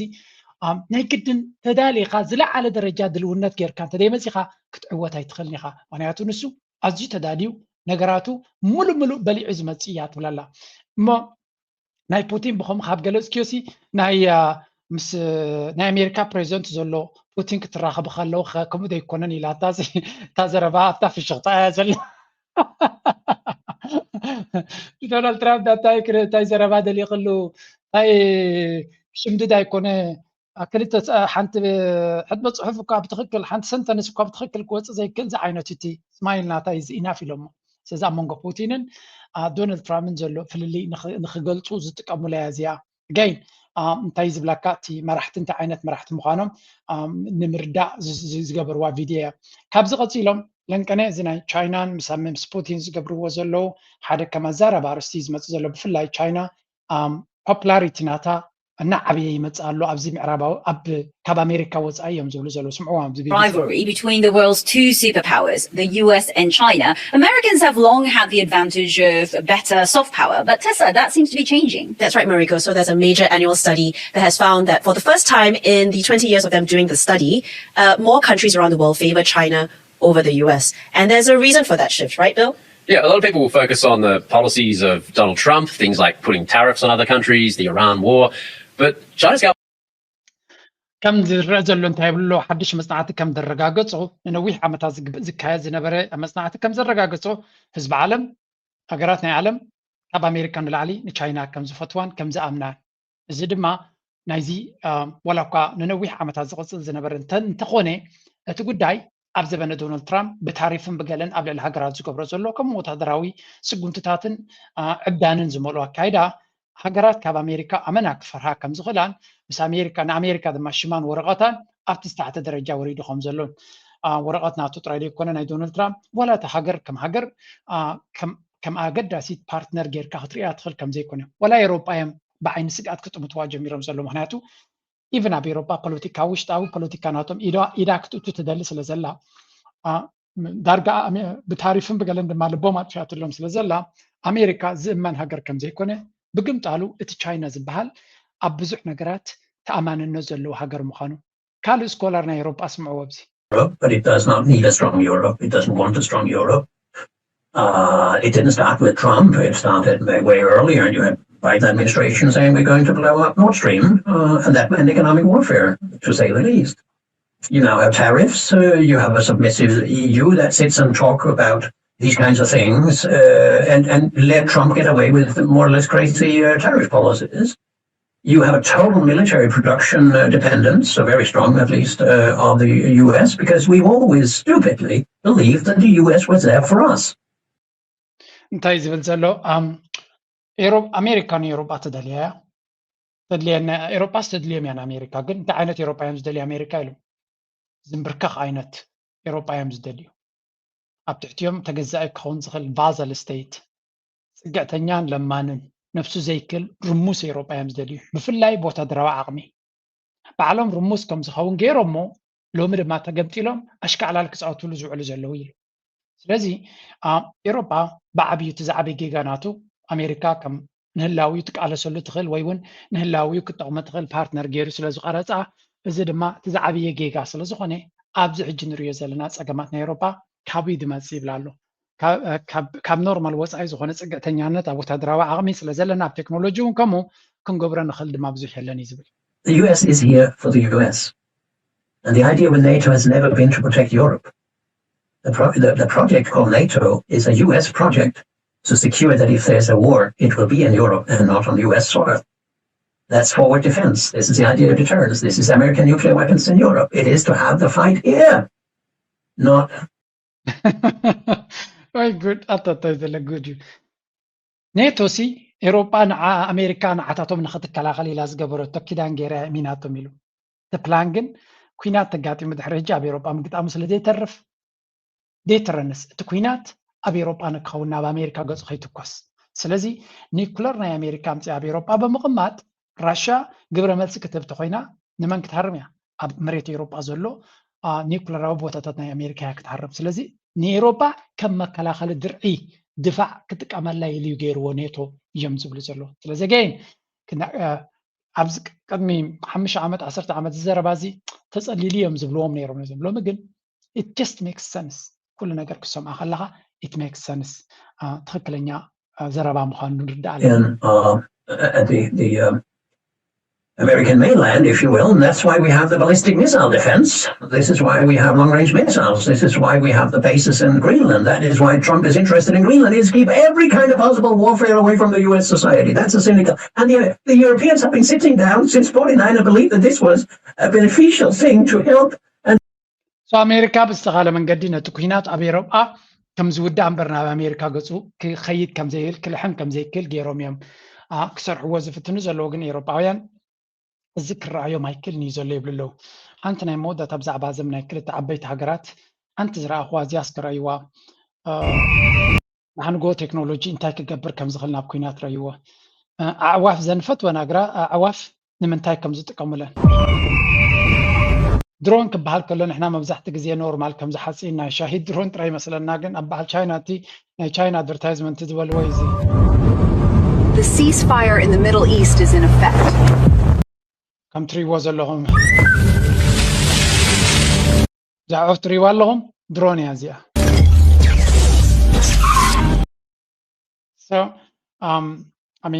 ኣብ ከመይ ዓይነት ዓለም ንኣትኹም ዘለና ጥራይ ክርዳእኩም ኣለዎ እዚ እንታይ ይገብር ኣሎ እቲ ቴክኖሎጂ እንታይ ይገብር ኣሎ ትሪእዎ ኣለኹም ኣዕዋፍ ኣብ ትሕቲ በረድ ዝነበራ ግንፅል ግንፅል ኢለን ከዓ ድሮናት እየን እዚአን ስራሕን ይሰርሓ ማለት እዩ ኤግዛክትሊ we are living in a ናይ ብሓቂ ከገርም ኣብ ዝኽእል ደረጃ ናይ ቴክኖሎጂ ዘለና ተዓውደ ኩናት እንታይ ክኸውን ከም ዝኽእል ዳርጋ መብዛሕትኦም እቶም ትፈልጦም እንስሳታት ንኻልእ መዓላ ክጥቀሙሎም ከም ዝኽእሉ እዩ ዝንገር ዘሎ ብሓፈሻ ሓደ ነገር ክበርሃልና ዘለዎ እቲ ቴክኖሎጂ ብቕፅበት ከመይ ኢሉ ይቀያየር ከም ዘሎ ምግንዛብ የድሊ ንኽብል ኢለ ዝገብሮ ዘለኹ እምበር እዚ ሕጂ ፊቸሪስቲክ እዩ ንመፃኢ ዘአንፈተ እምበር ሕጂ ራይት ናው ከምዚ ዘሎ ኩነታት ክብለኩም ኢለ ኣይኮንኩን በት ክርዳህና ዘለዎ እቲ ናይ ቴክኖሎጂ ዝላን ቅድድምን ተሪኻዮ ኩሉ ግዜ ጥንቃቐ ክገብሮ ኣለና how people in 36 countries deal with the US and China ዝቲ ኣንተ በዘረኹም እዩ ኣብ 36 ሃገራት ዘለው ቀይሕ ማለት ቻይና ሰማያዊ ኸ ኣሜሪካ እዩ ከመይ ይርእይዎ ንቻይና ተሪኻ እቲ ሬቲንግ ረይዎ ከመይ ይመስል ማለት እዩ ፓኪስታን ንቻይና 900 ፅቡቕ ይርዩ ማሌዥያ 75% ንቻይና ብፅቡቕ ይርዩ ዌስት ባንክ ኣብ ጀሩሳሌም ኣብ ፍልስጤም ድማ 57% ድዮም ዝብሉ ዘሎ ወላ ረና ውሒድ ይመስለኒ ዝኾነ ኣብ ኢንዶኔዝያ 72% ሲንጋፖር 73% ታይላንድ 69 ስሪላንካ ባንግላዴሽ ተርኪ ስፔን ኢትሊ ወላ ቢትሊ ኣብ ኤሮጳ ትሪእዎ ኣለኹም ስለዚ ንኣሜሪካ ኩሎም ኣትሒቶም እዮም ዝርእይዋ ወላ ሜክሲኮ ወላ ኩሉን ተሪኻ እጂ እንታይ ዘርእየካ ብጀካ ኣብ ናይጀርያ ክሬዚ ኣብ ናይጀርያ ንኣሜሪካ እዮም ፅቡቕ ዝርእዩ ይብለና ኣሎ ኬንያ እውን ከምኡ ማለት እዩ ወሳብ ዊት ኣፍሪካ ኢለኖ ብዝኾነ እቲ ጉዳይ ንሪኦ ዘለና እንታይ ዘርእየካ እንድሕር ኢልካ ኖ ኣክቹዋሊ ወላ ኣብ ቻይና እውን ተጋጊፀ ኣብ ናይጀርያ እውን ዝያዳ ንኩስተ እዮም ዝርእዩ ንኣርጀንቲና ይብሉ ኣለዉ 78% ብዝኾነ እንታይ ከረየኩም ኢለ ብዓለም ደረጃ ናይ ቻይና ሽምን ዝናን እናዓበየ ይኸይድ ከም ዘሎን አንድ በዚህ መልክዕ ድማ ቻይና ብቁጠባ ሓያል ብቴክኖሎጂ ሓያል ለኩሉ ድማ ኣብ ዲፕሎማስን ኣብ ሽርክነትን ኣብ ንግድን ዝበለፀ ሽም ዘለዋ ዝና ዘለዋ ተኣማኒት ሃገርና ኮነት ትመፅእ ኣላ አንድ ኣሜሪካ ድማ ምስ ኣብ እስራኤልን ኣብ ጋልን ትገብሮ ዘላ ሕጂ ድማ ኣብ ኢራን ምስ ትገብሮ ዘላ መመሊሳ ኣብ ጭቃና እተወት ትኸይድ ከም ዘላ እዩ ዝንገር ዘሎ ነዚ ኩሉ ድማ ኣስተውዒልካ እንተሪኻዮ ነቲ ናይ ኣሜሪካ ኤምፓየር ዝሓስዮ ዘሎ ኣካይዳ ናቱ ምዃኑ እዩ Trump is weighing options to majorly intensify the war in Iran. On Friday, he met with top advisors and senior cabinet members to ሕጂ ከም ትሪእዎ ዘለኹም ብተደጋጋሚ እንታይ ዝበሃል ዘሎ ዶናልድ ትራምፕ ብተደጋጋሚ እንታይ ክገብር ክእል ኔክስት ሙቭ ናቱ እንታይ ዝኸውን ዘሎ እዩ ዝበሃል ዘሎ ነቲ ኩናት ከስፍሖ ከም ዝደሊ ዘለዎን ካልእ ምርጫታት ይድህስስ ከም ዘለዎን ካልእ ኣማራፂታት ይየናዱ ከም ዘለዎን የግዳስ ክሳብ ሕጂ ናብ ሓደ ኣገዳሲ ደረጃ በፂሑ ክበሃል ኣይክእልን እዮም ዝብሉ ዘለዉ ዋጋ ናይ ነዳዲ ብቕፅበት ናዓበየ ይኸይድ ከም ዘሎ እዮም ዝነግሩ ዘለዉ ታሪፍ ድማ መሊሱ ነቲ ናይ ኣሜሪካ ፀገም እናጋደዶ ይኸይድ ኣሎ ሓንቲ ዘረባ ብዛዕባ እዚ ሕጂ ለንቀነ ዝተኻየደ ሓንቲ ዘረባ ብኣክ ገይሮም ክጅምሩ እዮም and I like this one I want you to take a look at what Donald Trump had to say about possible war crimes and Iran. We'll talk about it on the other side. Quick question about Iran. You're talking about blowing up civilian power plants and bridges. Much of the civilized world would consider that a war crime. Do you? I won't respond to that question. Who are you with? The New York Times. I figured so. Daily New York Times. Selectively not responding to questions. ብሓፈሻ እንታይ ዝብሎ ዘሎ ብዙሕ ቢንቶታትን ፅርግያታትን ክትሓርም ትደለኹም ዘለኻ ተረዲና ኣሎ እዚ ግን ኣብዚ ምዕቡል ዓለም ከም ገበን ናይ ኩናት ኢና ንቆፅሮ ስኻ ከምኡ ኢኻ ትቆፅሮ ኢልዎሲ ነዚ ሕቶ እዚ ኣይምለሶን እያ ምስ መን ኢኻ ዘለኻ ናይ ምስ መን ትሰርሕ ኢልዎ ኒውዮርክ ታይምስ ወላ ኦፍኮርስ ዝጥፍሽ ዘሎ ኒውዮርክ ታይምስ ከምኹም ትብል ኣይጠፍኣነን ኢሉ እታ መልሲ ናይ ሮካና doing and threatening civilization in Iran, what we did and it's elite impunity. I mean, of course it's a war crime. And we are destroying our reputation in the world. What Trump is doing in threatening civilization in Iran, what we did in supporting what happened in Gaza. I mean, እንታይ ዝብል ዘሎ ዶናልድ ትራምፕ ዝናን ሽምን ክብሪ ናይ ኣሜሪካ ካብ መዓልትና መዓልቲ እዩ ዝድምስሶ ዘሎ ምክንያቱ እዚ ቢንቶታትን ሕክምናታትን ካልእ ትካላት ዝሃርሞ ዘሎ ንናይ ኣሜሪካ ሽምን ክብርን እንተነይርዋ ኮይኑ ኩሉ እዩ ዝሃስዮ ዘሎ ይብል ኣሎ ሪሊ ዌል ናይ ዶናልድ ትራምፕ ደገፍቲ ኣብ ፎክስ ሚድያ ብግልፂ ዝዛረብዎ ዘለዎ ዘይትሰምዑ ሞ that President Trump is going to have to do what he doesn't want to do, which is go in there with this massive all-out attack. There's no other way to stop this. There's no other way to win this war. So Again, he's trying to do the best he can. He's a very nice man. I love President Trump. He doesn't want people to die. He really doesn't. Okay, he's a nice man. But there's no other way to end this. Once you start this, Midnight Hammer was great. Epic Fury was great. Once you start this, there needs to be a finish. And the only finish is complete surrender by the Iranians. I hate to say it, but complete annihilation. Well, we come through was a long complete annihilation. Donald Trump مسكين ስለዝኾነ ብዙሕ ሰብ ክቐትል ኣይደልን እዩ ዘሎ ግን ሰላም ክገብር ይደሊ ኣሎ ብላብላ ግን ነዚ ኩናት እዚ ኣማራፂ የብሉን ንኹሉ ኣዕንዩ ንኹሉ ኮምፕሊት ኣናላይሽ ማለት ዚሮ ምግባር ማለት እዩ ንኹሉ ጀኖሳይድ ማለት እዩ ከማ ጌርካ ጥራይካ ክትውዳእ ትኽእል ኣብ ፎክስ ሚድያ መፅኡ ከም ዝብል ዘሎ ኣሜሪካዊ ኮይና እስራኤል ደጋፊ እዩ ስለዚ ከምዚ ጌርካ ኣብ ዓበይቲ ቻነላት ኮምፕሊት ዕንወት ናይ ኢራን ዝምነ ዘሎ ነቲ ህዝቢ ኢራን ዲሞክራሲ ከነምፃልካ ኢና ፍትሒ ከነምፃልካ ኢና ስርዓት ክንቂረልካ ኢና ትብሎ ዝነበርካ ምትላል ክሳዕ ክንደይ ኣብ ውሽጢ ሓፂር ግዜ ናብ ከምዚ ዓይነት ደረጃ ክትወድቕ ከም ትኽእል ዘገርም እዩ ከምዚ ትሪእዎ ዘለኹም እዩ ድማ እዚ ቫይራል ኮይኑ ኣሎ እዚ መልእኽቲ እዚ ከምዚ ዓይነት መልእኽቲ ቀፃሊ ካብ መራሕቲ ናይ እስራኤልን ካብዚኣቶምን ስለ ዝስማዕ እቲ ናይ ኣሜሪካ መርሕነትን ሞራላዊ ጥፍሽናን በዚ ዝረጋገፅ ዘሎ እዮም ዝብሉ ዘለዉ well that's very true at the end of the day ንሰምዖ ዘለና ንሪኦ ዘለናን ነዝን ወድዝን ዘጉልሕ ስለ ዝኾነ እቲ ጭካነ ናቶምን እቲ ጥፍሽና ናቶምን መሊሱ ዝገሃድ ዘሎ is losing moral credibility. We need to be consistent with international law, and Trump is not. And I mean, administration after administration have basically ignored the ICC, the International Criminal Court. So even if someone accused us in there of war crimes, there would be nothing would happen here. I do want to shift a little bit to these tariffs that Anthony was talking about. ብሓፈሻ ኣሜሪካ ክብርናታን ዝናናታን ናብ ጎደለይ ዝኸይድ ዘሎ ብሰንኪቲ ፈንጠዝያ ዝኾነ ኣካይዳናትና ኢሎም እዮም ዝዛረቡ ዘለዉ እዚ ዴሞክራት ኣብ እስራኤል ከይዱ ዘጋጠሙ ብድሆታትን እስራኤል ክሳዕ ክንደይ ግፍዒ ኣብ ልዕሊ ፈለስጢማውያን ኣብ ቀዛ ጥረ ዘይኮነ ኣብቲ ዌስት ባንክ እውን ከም ዝፍፅም ስለ ዝተዛረበ ክንደይ ኣንፃሩ ጫውጫውታ ተፈጢሩ ቀኒዩ መሊሱ ድማ ኣንፃር እስራኤል ከበድቲ ስራሓት ንክገብር ይግደድ ኣሎ ኩሉ እዚ ትሪእዎ ዘለኹም ናይ ማእከላይ ምብራቕን ገለን ክኸውን ይኽእል ሕጂ ናብ ቀርኒ ኣፍሪካ ናብ ቀይሕ ባሕሪ ክንመፅ ኢና ላይክ ምግባር ይትረስዑ ንቐፅል ድማ በጊዜ ያጣነውን የባህር በር በዜጎቻችን ከፍተኛ ጥረትና ለሰራዊታችን ጥንካሬ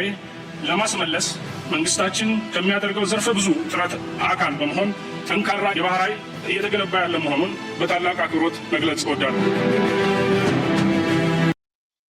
ከም ትሪእዎ ዘለኹም ኢትዮጵያ ሓይሊ ባሕሪ ሓያል ዝኾነ ሓይሊ ባሕሪ ትሃንፅ ከም ዘላ እዩ ዝዛረብ ዘሎ እዚ ናይቲ ሓይሊ ባሕሪ ናቶም ናይቲ ኔቪ ሓላፊ ኮይኑ ዘሎ እዩ ሓይሊ ባሕሪ ባሕሪ ምስ ሃለወካ እንድዩ ግን ኣብ ህውተታ ዝነብር ሃገር እንተኮይኑ this is exactly what happens so የግዳስ እዚ ህውተታ እዚ some people are telling us to discount it and forget it ገለገለ ሰባት ያ ብልፅግና ዝገበረ የገብር ሃብታት እያ ስለ ዝኾነ ገለ ዝብሉ ኣለዉ I wouldn't ህዝቢ ኤርትራ ክነቅሓሉ ዘለዎ ጉዳይ ኮይኑ ይስማዓኒ because ዘረባናቶም ሓደ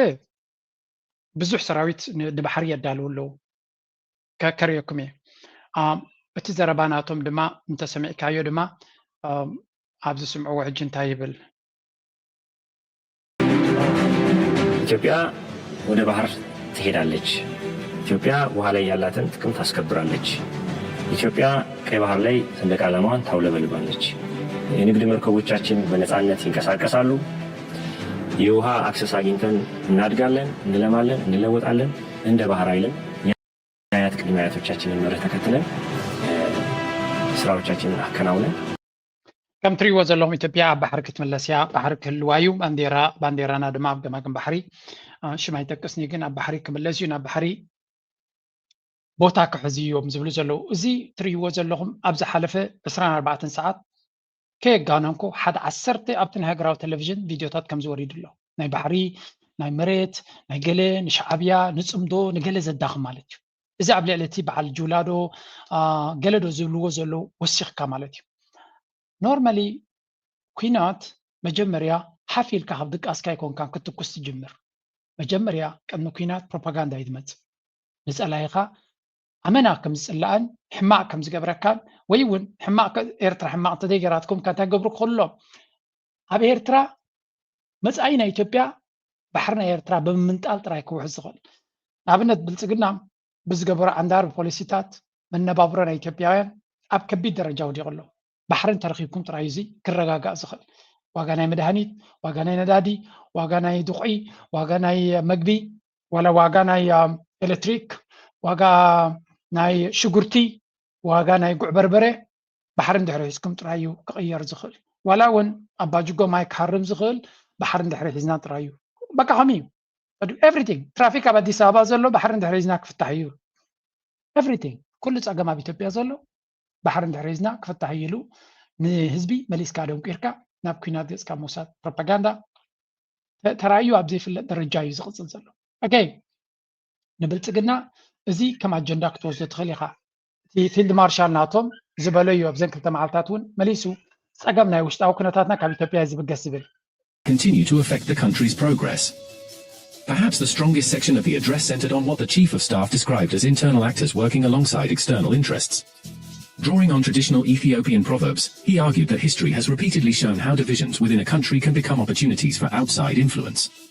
According to his remarks, some individuals justify their actions through political grievances or claims of existential threats while, in his view, ultimately advancing agendas that weaken the Ethiopian state. Again, ውሽጣዊ ፀገሞም ኢትዮጵያ ኣብ ዝኸበደ ውሽጣዊ ፀገም ከም ዘላ ፊልድ ማርሻል ይዛረብ ዝዓበየ ናይ ባንዳነት ብናት ቋንቋ ብዙሕ ባንዳን ብዙሕ ፀላኢን ብዙሕ ሕንፍሽፍሽን ዘለዋ ታሪኻዊ ኣብ ኣገዳስ ታሪኻውነት በፂሓ ከም ዘላ ይነግር የግዳስ እንታይ ይብል ናይ ደገ ድፍኢት ብዝገበሩሎም እዮም ዝብል ኢትዮጵያ ኣብ ከቢድ ሓደጋ ወዲቓ ከም ዘላ እናተኣመነ ከይተረድኦ ይዝመን ፀላእትና ብዘፃወዱልና ሽግር ዝመፀና ዘሎ እዩ ብምባል ድማ ክሽፍኖ ይዝፍትን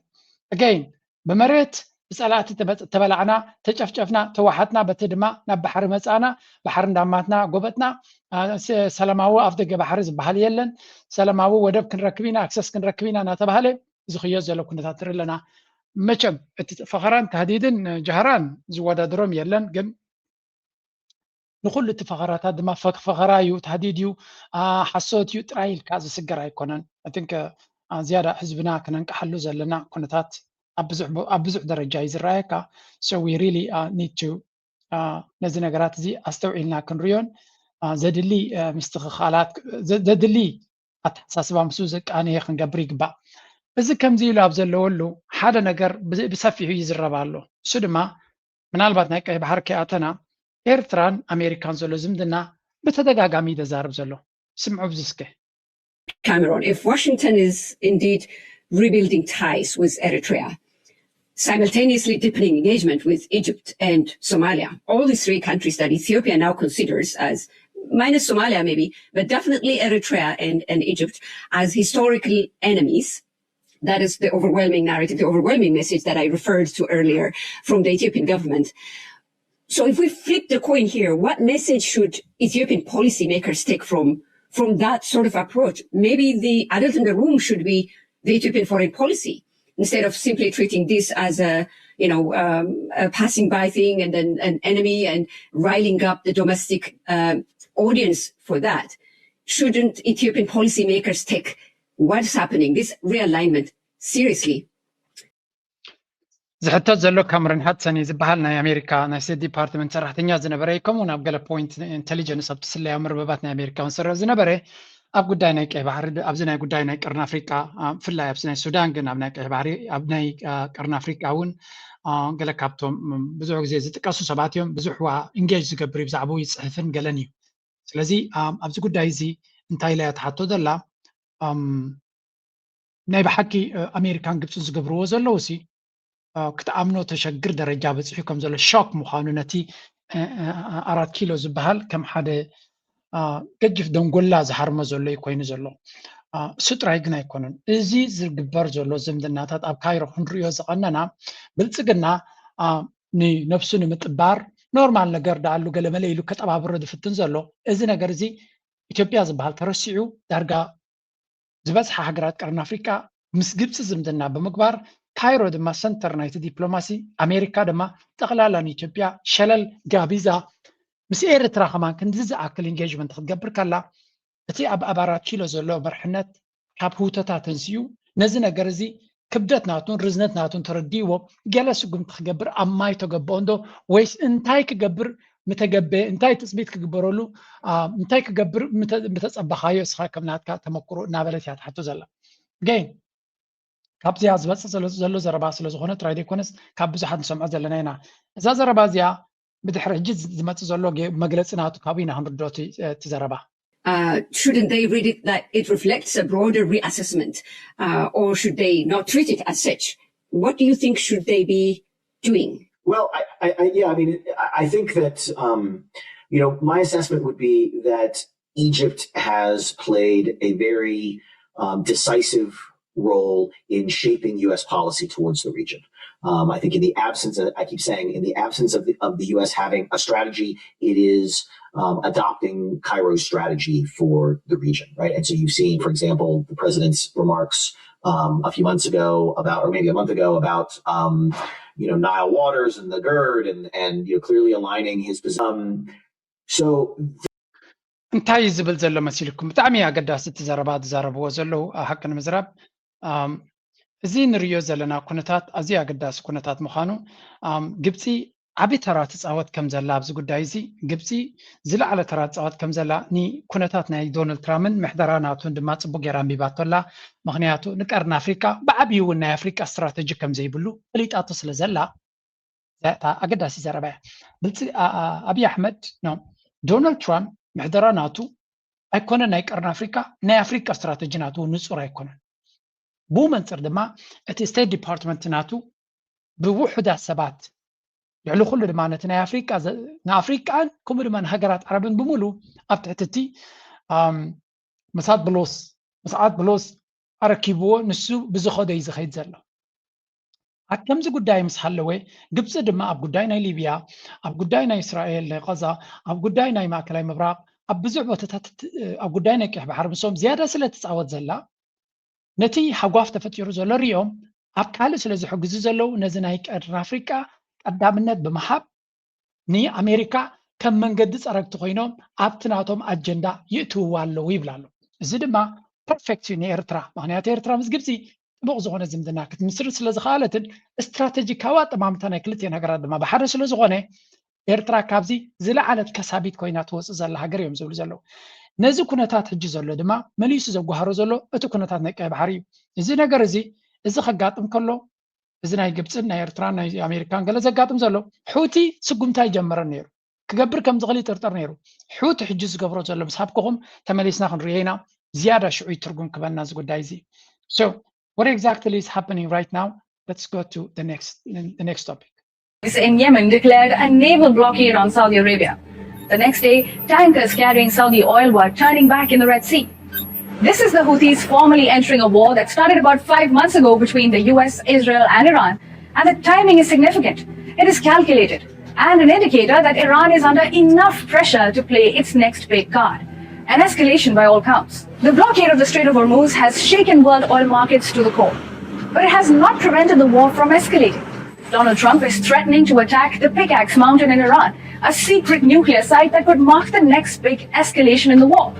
Iran's attacks on Gulf states like Kuwait, Bahrain, Jordan, and the UAE are radicalizing the region against it. And the US is not backing down despite the death of 18 service members and the ballooning cost of the war. ሕጂ እንታይ እዮም ዝብሉ ዘለው እቲ ዘረባ ሑቲ ሙሉ ብምሉ ኣብቲ ጌም ኣትዩ ከም ዘሎ እዩ ዝንገር ዘሎ ሑቲ ናብቲ ጌም ምእታው ድማ ብብዙሕ መንገዲ ይሽረፍ ምክንያቱ ሑቲ ድሮ ስጉምቲ ክወስድ ጀሚሩ ስለ ዘሎ መራኸብ ምዕጋት ሓሊፉ ኣብ ልዕሊ ስዑድያ ገጅፍ ስጉምቲ ይወስድ ከም ዘሎ ክልተ ጭብጥታት ጥራይ ክበኩም እየ ምክንያቱ እቲ ሓበሬታ ካብ ስዑድያ ዝወፅእ ዘሎ highly restricted ኮይኑ ስለ ዘሎ I cannot show you everything but listen to this too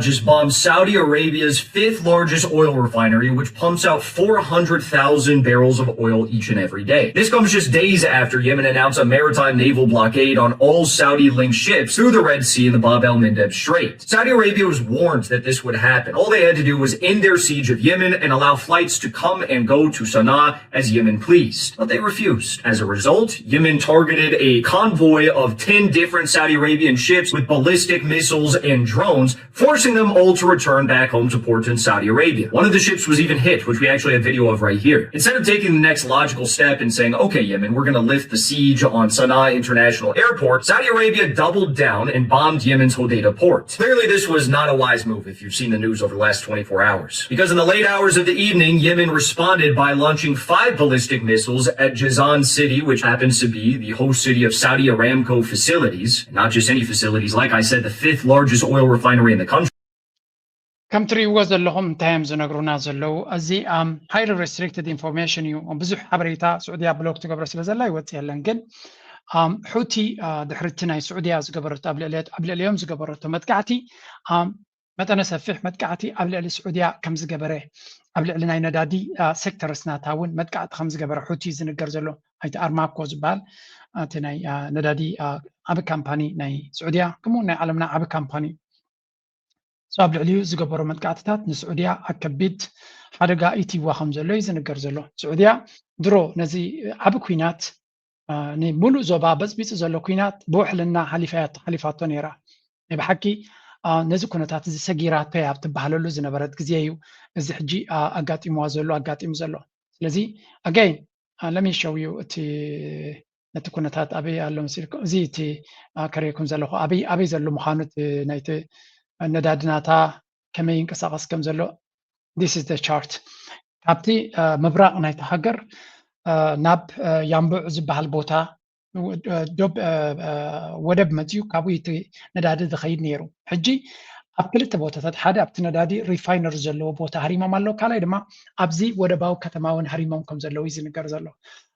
ንዝተረጋገፀ ሓበሬታ ንግዜ ክንርኢና ግን ስዑድያ ቀሊል ዘይኮነ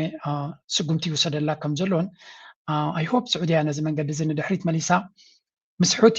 ተሃላሊኽካ ዝውፃእ ከም ዘየለ ኩልና ተረዲእና ኣሎ ኣብዚ እውን ሓደ ስካትሪተር ምኽሪ ንስዑድያ ኢሉ ዝገበሮ ሓውሲ መጠንቀቕታ ክትብሎ ትኽእል ኢኻ ክልተ ነገር ከሪአኩም እየ ሑቲ እንታይ ክገብሩ ከም ዝኽእሉ ለንቀነ ሓንቲ ናይ መጠንቀቕታ ቪድዮ ኣውፅኦም ኣለዉ ኢንፋክት ቅድምታ ዝገበርዋ ዘውፅዋ እዚኣ ትሪእዋ ዘለኹም መጠንቀቕታ እቲ ናይ ቴክኖሎጂ ናይ ስዑድያ ኣበይ ከም ዘሎ ስኢሎም የርእይዎም ኣለዉ እዚ እቲ ናይ ነዳዲ መፃረይ ቦታ እዩ ሚሳይላት ናቶም ከመይ ኢሉ መፅዩ ኣበይ ክሃርም ከም ዝኽእል እቲ ናይ ነዳዲ ቦታታት ታርጌትስ ገለ እዚ ንባዕሉ ስኬር ታክቲክስ እንድዩ መሰንበዲ ታክቲክስ ግን ኣይ ትረስት ሚ ቅድሚ 6-7 ዓመት ዝገበርዎ እዩ ቴክኖሎጂ ብናይ ሽዑ ገይሮም ነዚ ናይ ነዳዲ ቦታኦም ሃሪሞሞ ነይሮም ኣብ 2019 እንድዩ ወላ 18 ወላ 20 ኣቢሎም ሃሪሞሞም ነይሮም እዮም or maybe 22 I am not sure ቅድሚ ዝተወሰነ ዓመታት ሃሪሞሞም ነይሮም እዮም again ሎሚ ምስ ተራቂቆሞ ዘሎ ምስ ናይ ኢራን ቴክኖሎጂ ኣብ ካልእ ክበፅሕ ከም ዝኽእል ፍሉጥ እዩ ከምዚ ገይሮም ልክዕ ከምቲ ሕዝብላ እውን እንተኾነ ሓማስ እውን እንተኾነ ስኢሎም ነቲ ዝሃርምዎ ዘርእይዎ ብቪድዮ ኣብዚ እውን ከምዚ ንሪኦ ዘለና እዩ እንደን ዝተገበረ መጥቃዕቲ ድማ ርኢና ኣለና ማለት እዩ ስለዚ ሕጂ እውን እንተኾነ ሑቲ ተወሳኺ መጥቃዕቲ ክገብር ከም ዝኽእል እዩ ዝንገር ዘሎ and Saudia has a lot to lose ኣብዚ ጉዳይ እዚ ስዑድያ ብዙሕ ክሳራ ክጋጥማ ክእል እዩ ኣይ ሆፕ ለቢሞም ነዚ ጉዳይ እዚ ቀልጢፎም መዕለቢ ይገብርሉ ኾኑ እስከ ንስካት ሪተርካ ንስማዕ እዩ What can Saudi Arabia do? Invade Yemen? Oh, they did that, and they're not winning. Bomb? Well, they've done that, and there's not a damn thing the Saudis can do. I mean, the bottom line is the Saudis need to be careful about Yemeni escalation, because in addition to the blockade, which they've now imposed on Saudi Arabia, and people need to understand the blockade. What the importance of this blockade is that when the Iranians asserted control over the Strait of Hormuz, the Saudis rerouted 70% of their oil production to Yanbu, the port of Yanbu, and it sails through the Bab el-Mandeb Straits, which are now closed. So basically, Saudi Arabia is exporting zero oil, zero. And there's nothing they can do about it. Literally nothing they can do about it, because the Yemeni missiles will sink the Saudi oil tankers. What they can do is sue for peace, but we also have to remember what prompted this. This isn't the Houthi waking up and saying, well, we're going to play a geopolitical card today, out of nowhere. The Saudis imposed an aerial blockade on Houthi-controlled Yemen. They ማለት ስካት ሪተር ዝብሎ ዘሎ ብተሓሳስብ ዘረባ እንድዩ ኣብዚ ጉዳይ እዚ ስዑድያ እንታይ ክትገብር ትኽእል ንዝብል ብዙሓት ክኢላታት ይከታተል ኣለኾነ there is no any conceivable ሓደ ነገር ስዑድያ እዚ ካርድ ኣለዋ ኢሉ ክእምነካ ዝኽእል ዝዛረብ ሓይሊ ኣይረኣኹና ሓይሊ ኣየር ኣሎ እቲ ናይ እስራኤል ሚድያ እንታይ ዝብል ስዑድያ ሞደርን ዝኾነ ኤርፎርስ ኣለዋ ነፈርቲ ኣለዋ ሚሳይላት ኣለዋ ኩሎም ድማ ተዳልዮም ዘለዉ እዮም to do what exactly ንሑቲ ኣይኮነን ስዑድያ ንመበል 20 ንመበል 30 ግዜ ደግሞ ንሑቲ ምስ ካልኦት ዘራያታ መፂኣ ምስ ኢማራት ተሓዋዊሶም ምስ ኣሜሪካን ምስ ፈረንሳይን ምስ ካልኦት ተሓዋዊሶም መፂኦም እንታይ ገይሮም nothing ኣብኣትዮም ተባኢሶም ንሓትሕቶም ክሳብ ሕጃብ ቅኝታት እዮም ኣለዉ ስለዚ you cannot حوت زبال حيلي بزنا سعودية نفرتن قال ملان كدا خمس خلايا يكونن in fact قالوا زبلو زلو حوت زبال ورار نا أكل بأجار كمان ورار كيدنا في سعودية يزبال زلو so I don't know حما معلتو إلهم يمزا سعودية أنا زاو السنة مسحوت غيرهم حوت زبال سي سقوا يزلهم نيريو and Saudi was mentioned again and again as a smart leadership كابزم كلهم هجرات خليج زبال مرحبنات حيزونا زكويناتنا إيران زسجري نيرو زخول قانزانا جبرة تعجز تجيركا ملحسكا أكيبكا نيران كيك أسكسكا شجر كيت أوعكا بتد مع أمريكان إسرائيل للنا بلوخا مخلبات سمعك هم دي سمعك ناخدكا كساب حجي بوح للنات يوم زخود نيرو أما ودا تام بلشاوز بهالجنزية أيوة بحجون بسحوت زلوا كنتات كالتيفهم مرة أخ قبرلو I think this is fundamentally ني سعودية أفكار سعودية تغلا لك تموتين ولا ينغلنا مهنياتو بسويس كانال جيرون بني وكل لابيلهم كشتو خليهم كده كشتو كشيت مالت بابيل من تعزيكا مالت حوت أوت زدرات هيكون مثلا هذا ناتك كله عز غلي ناين نداد بوتا مكس على دماغ unfortunately تزغل لي مهنياتو ندادي نبع على السوق كم قال لك ولا أنا شجارة أتكيك كاس درب خايا يعني تندادك تقول عطر تزيد نكولع ستدالي زلي نمولع عطر هذا يكون اسكا كبارع زخل كايو نيشتين ترخيب كامليسو كقادر للكاز غلي لذي نايب حكي إذا قد دايزي لبونا زحتت تنكاغا زحتت وعلنا زحتت ينيرقن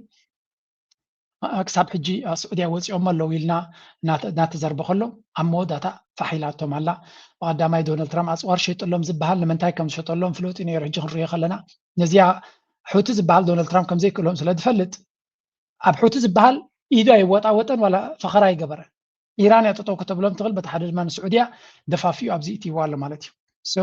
again this is exactly what they wanted Saudi is losing and في ناتون كسارة الدماء مليسو قاعدة دغليو again إحنا كاتولينا نقول رينا دماء كنا نقولكم but أنت أبزيا نزيات رايجرنا خنا حلفو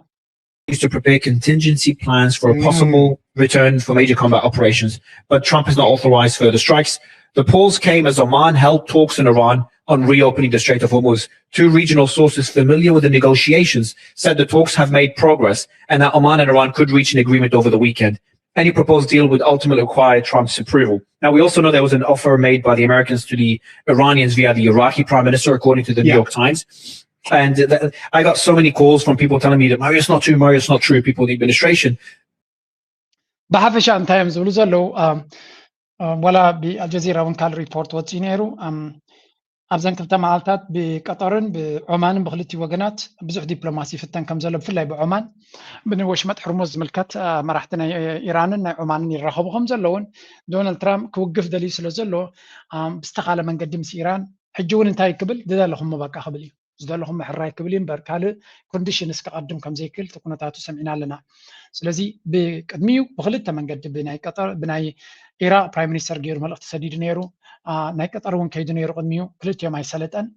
ابزانا عمان تسفال لو زبل زينا كاب الجزيره نوصي نير ولات ايران ون دمص هي بنيرو تسفال لو توكسيل نيرو سو ابزيا جن زبلا زربا سمعوا Probably confirms that it is true. 100%. Now, I'm not sure It's just cockamamie enough. It's just cockamamie enough that they would think this would work. Robert Barnes told me earlier, he's the first conversation I had today, the strike is literally just for the dinner. So all attention. But well, I think the Houthis have dealt a considerable blow to whatever war plans he had in mind. I think this is the Houthis. That's what I think. Tell me more. Why? Well, I mean, look, this is a war governed not by reason or strategy on our end, at the American end. It's governed by markets. The Houthis threw a huge curveball the last 48 hours, especially with whatever Trump was planning. Because, you know, I was hearing crazy things from certain people that normally are very, cogent. I was hearing talk of B-6111, tactical nuclear weapons might be brought in to take out pickaxe. I was hearing about You know, I was hearing, and these are from people who are either currently, you know, military side, not the political side. So እንታይ እዮም ዝብሉ ዘለዉ ብሕፅር ዝበለ ከም ዝብሎ ዘለዉ ዶናልድ ትራምፕ መንገዲ ዝቕይር ዘሎ ብዙሕ ምክንያታት ክትቅርብ ትኽእል ኢኻ ግን ሑቲ እቲ ቀንዲ ነቲ ኩነታት ናቱ መንገዲ ንክቕይር ዝገበሮ ካውን ከም ዝኽእል ገምጋም ኣለኒ ይብል ኣሎ ምክንያቱ ዶናልድ ትራምፕ እቲ ቀንዲ ዝስምዖ ንሂወት ደቂ ሰባትን ገለን ዘይኮነ ናይ ዕዳጋታት እዩ ማርኬትስ ሑቲ ድማ እታ ዘላቶም ካርዲ ምስታ ናይ ካልይቲ ናይ ክልቲኦም ኣተሓሒዝካ እንተሪኻያ perfectly squeeze ገይርዎ ዶናልድ ትራምፕ ስለዚ ወሽመጥ ሕርሙዝን ባቤል መንደብን ክልቲኦም ብክልቲኦም ተዓፂሙ ዋጋ ናይ ነዳዲ ድሮ ናብ 100 ደይብ ነይሩ ብቐሊሉ ንልዕሊኡ ክኸይድ ከም ዝኽእል ተረዲእዎ ኣሎ ስለዚ ካብዚያ ጉዳይ እዚኣ ብዝቐልጠፈ ወረቐቱ ከመሓይሽ ከም ዘለውን ክወፅእ ከም ዘለውን ስለ ዝተረድኦ and then he just ነዛ ሕጂ ዝብልዎ ዘሎ እምበር እዚ እንተዘይግበር ነይሩ ኢሉ ኣነ ዝሰምዖ ዝነበርኩ ኢሉ ማዓት ሓደገኛ ሓሳባት የሰምዕ ነይሩ እዩ ኢራን ናይ ኒኩለር መጥቃዕቲ ድዮም ክገብሩላ ሕማቕ ነገር ይሕሰብ ከም ዝነበረ ካብቶም ወታደራውያን ክኢላታት ምስ ዶናልድ ትራምፕ ድማ ቅርበት ዘለዎም ካብኦም ዝመፅእ ሰምዖ ዝነበርኩ ካሊእ ነይሩ የግዳስ ኢራን ኣቐዲማ ዝወሰደቶ በሊሕ ስጉምቲ ንዶናልድ ትራምፕ መንገዲ ንክቕይር ኣንፈቱ ንክቕይር ስትራቴጂ ንክቕይር ኣገዲዳቶ ከም ዘላ እዩ ዝነግር ዘሎ እንታይ ንክንፈልጥ እየ ዝኩሉ ዝዛረብ ዘለኹ እዚ ንሪኦ ንከታተሎን ዘለና ኩነታት ኣዝዩ ዝተሓላለኸ ኩነታት ምዃኑን ኢራን ዝበሃል ሃገር ድማ ናይ ብሓቂ ምስ ሑቲ ኮይኑ ዝገብሮ ዘሎ ኩነታት ኣዝዩ ኣገዳሲ እዩ ንሕና ዘገድሰና ደሎ ድማ ስዑድያ ዝበሃል ሕማቕ ከጋጥሞ ዝኾነ ኤርትራዊ ዝምነየን ኣይኮነን ዋላ የመን ሕማቕ ከጋጥሞ ዋላ ሱዳን ንማንም ሕማቕ ኣይንፍነን ኢና ዝያዳ ድማ እዞም ጎረባብትና ንዓና እውን ንዓና ሕማቕ ዘይሓስቡልና ሕማቕ ከጋጥሞም ኣይንደልና ብፍሉይ ድማ ስዑድያ ማለት ኣሽሓት ህዝብና ተዓቂብሉ ዘሎ ዓዲ ጀዛን ዝብልዎ ዘለዎ ኤርትራውያን ብዙሓት እዮም ዝቕመጥዎ ጅዳ በሎ ሪያድ በሎ ብዙሕ ኤርትራውያን ዝቕመጥዎ ቦታታት እዩ ስለዚ ኣብ መወዳእታ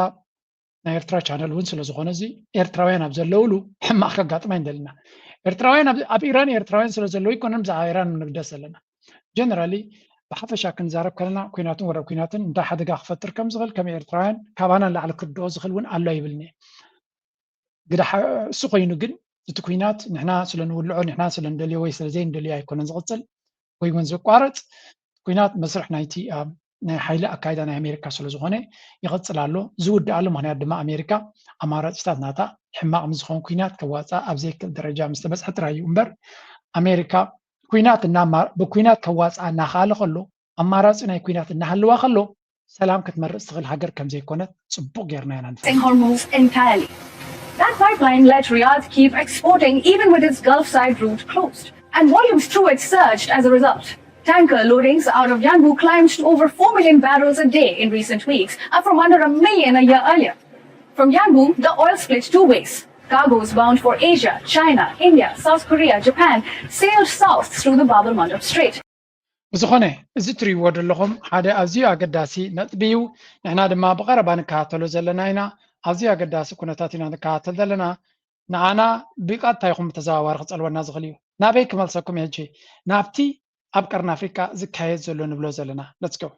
Read it like it reflects a broader reassessment, or should they not treat it as such? What do you think should they be doing? Well, yeah. Away from that meeting, was it an ordinary diplomatic coordination, or can we call it an emergence of a new regional security architecture? What was your take when you saw Sunday that convergence? Yeah, I think it would be premature to call it a new regional security architecture,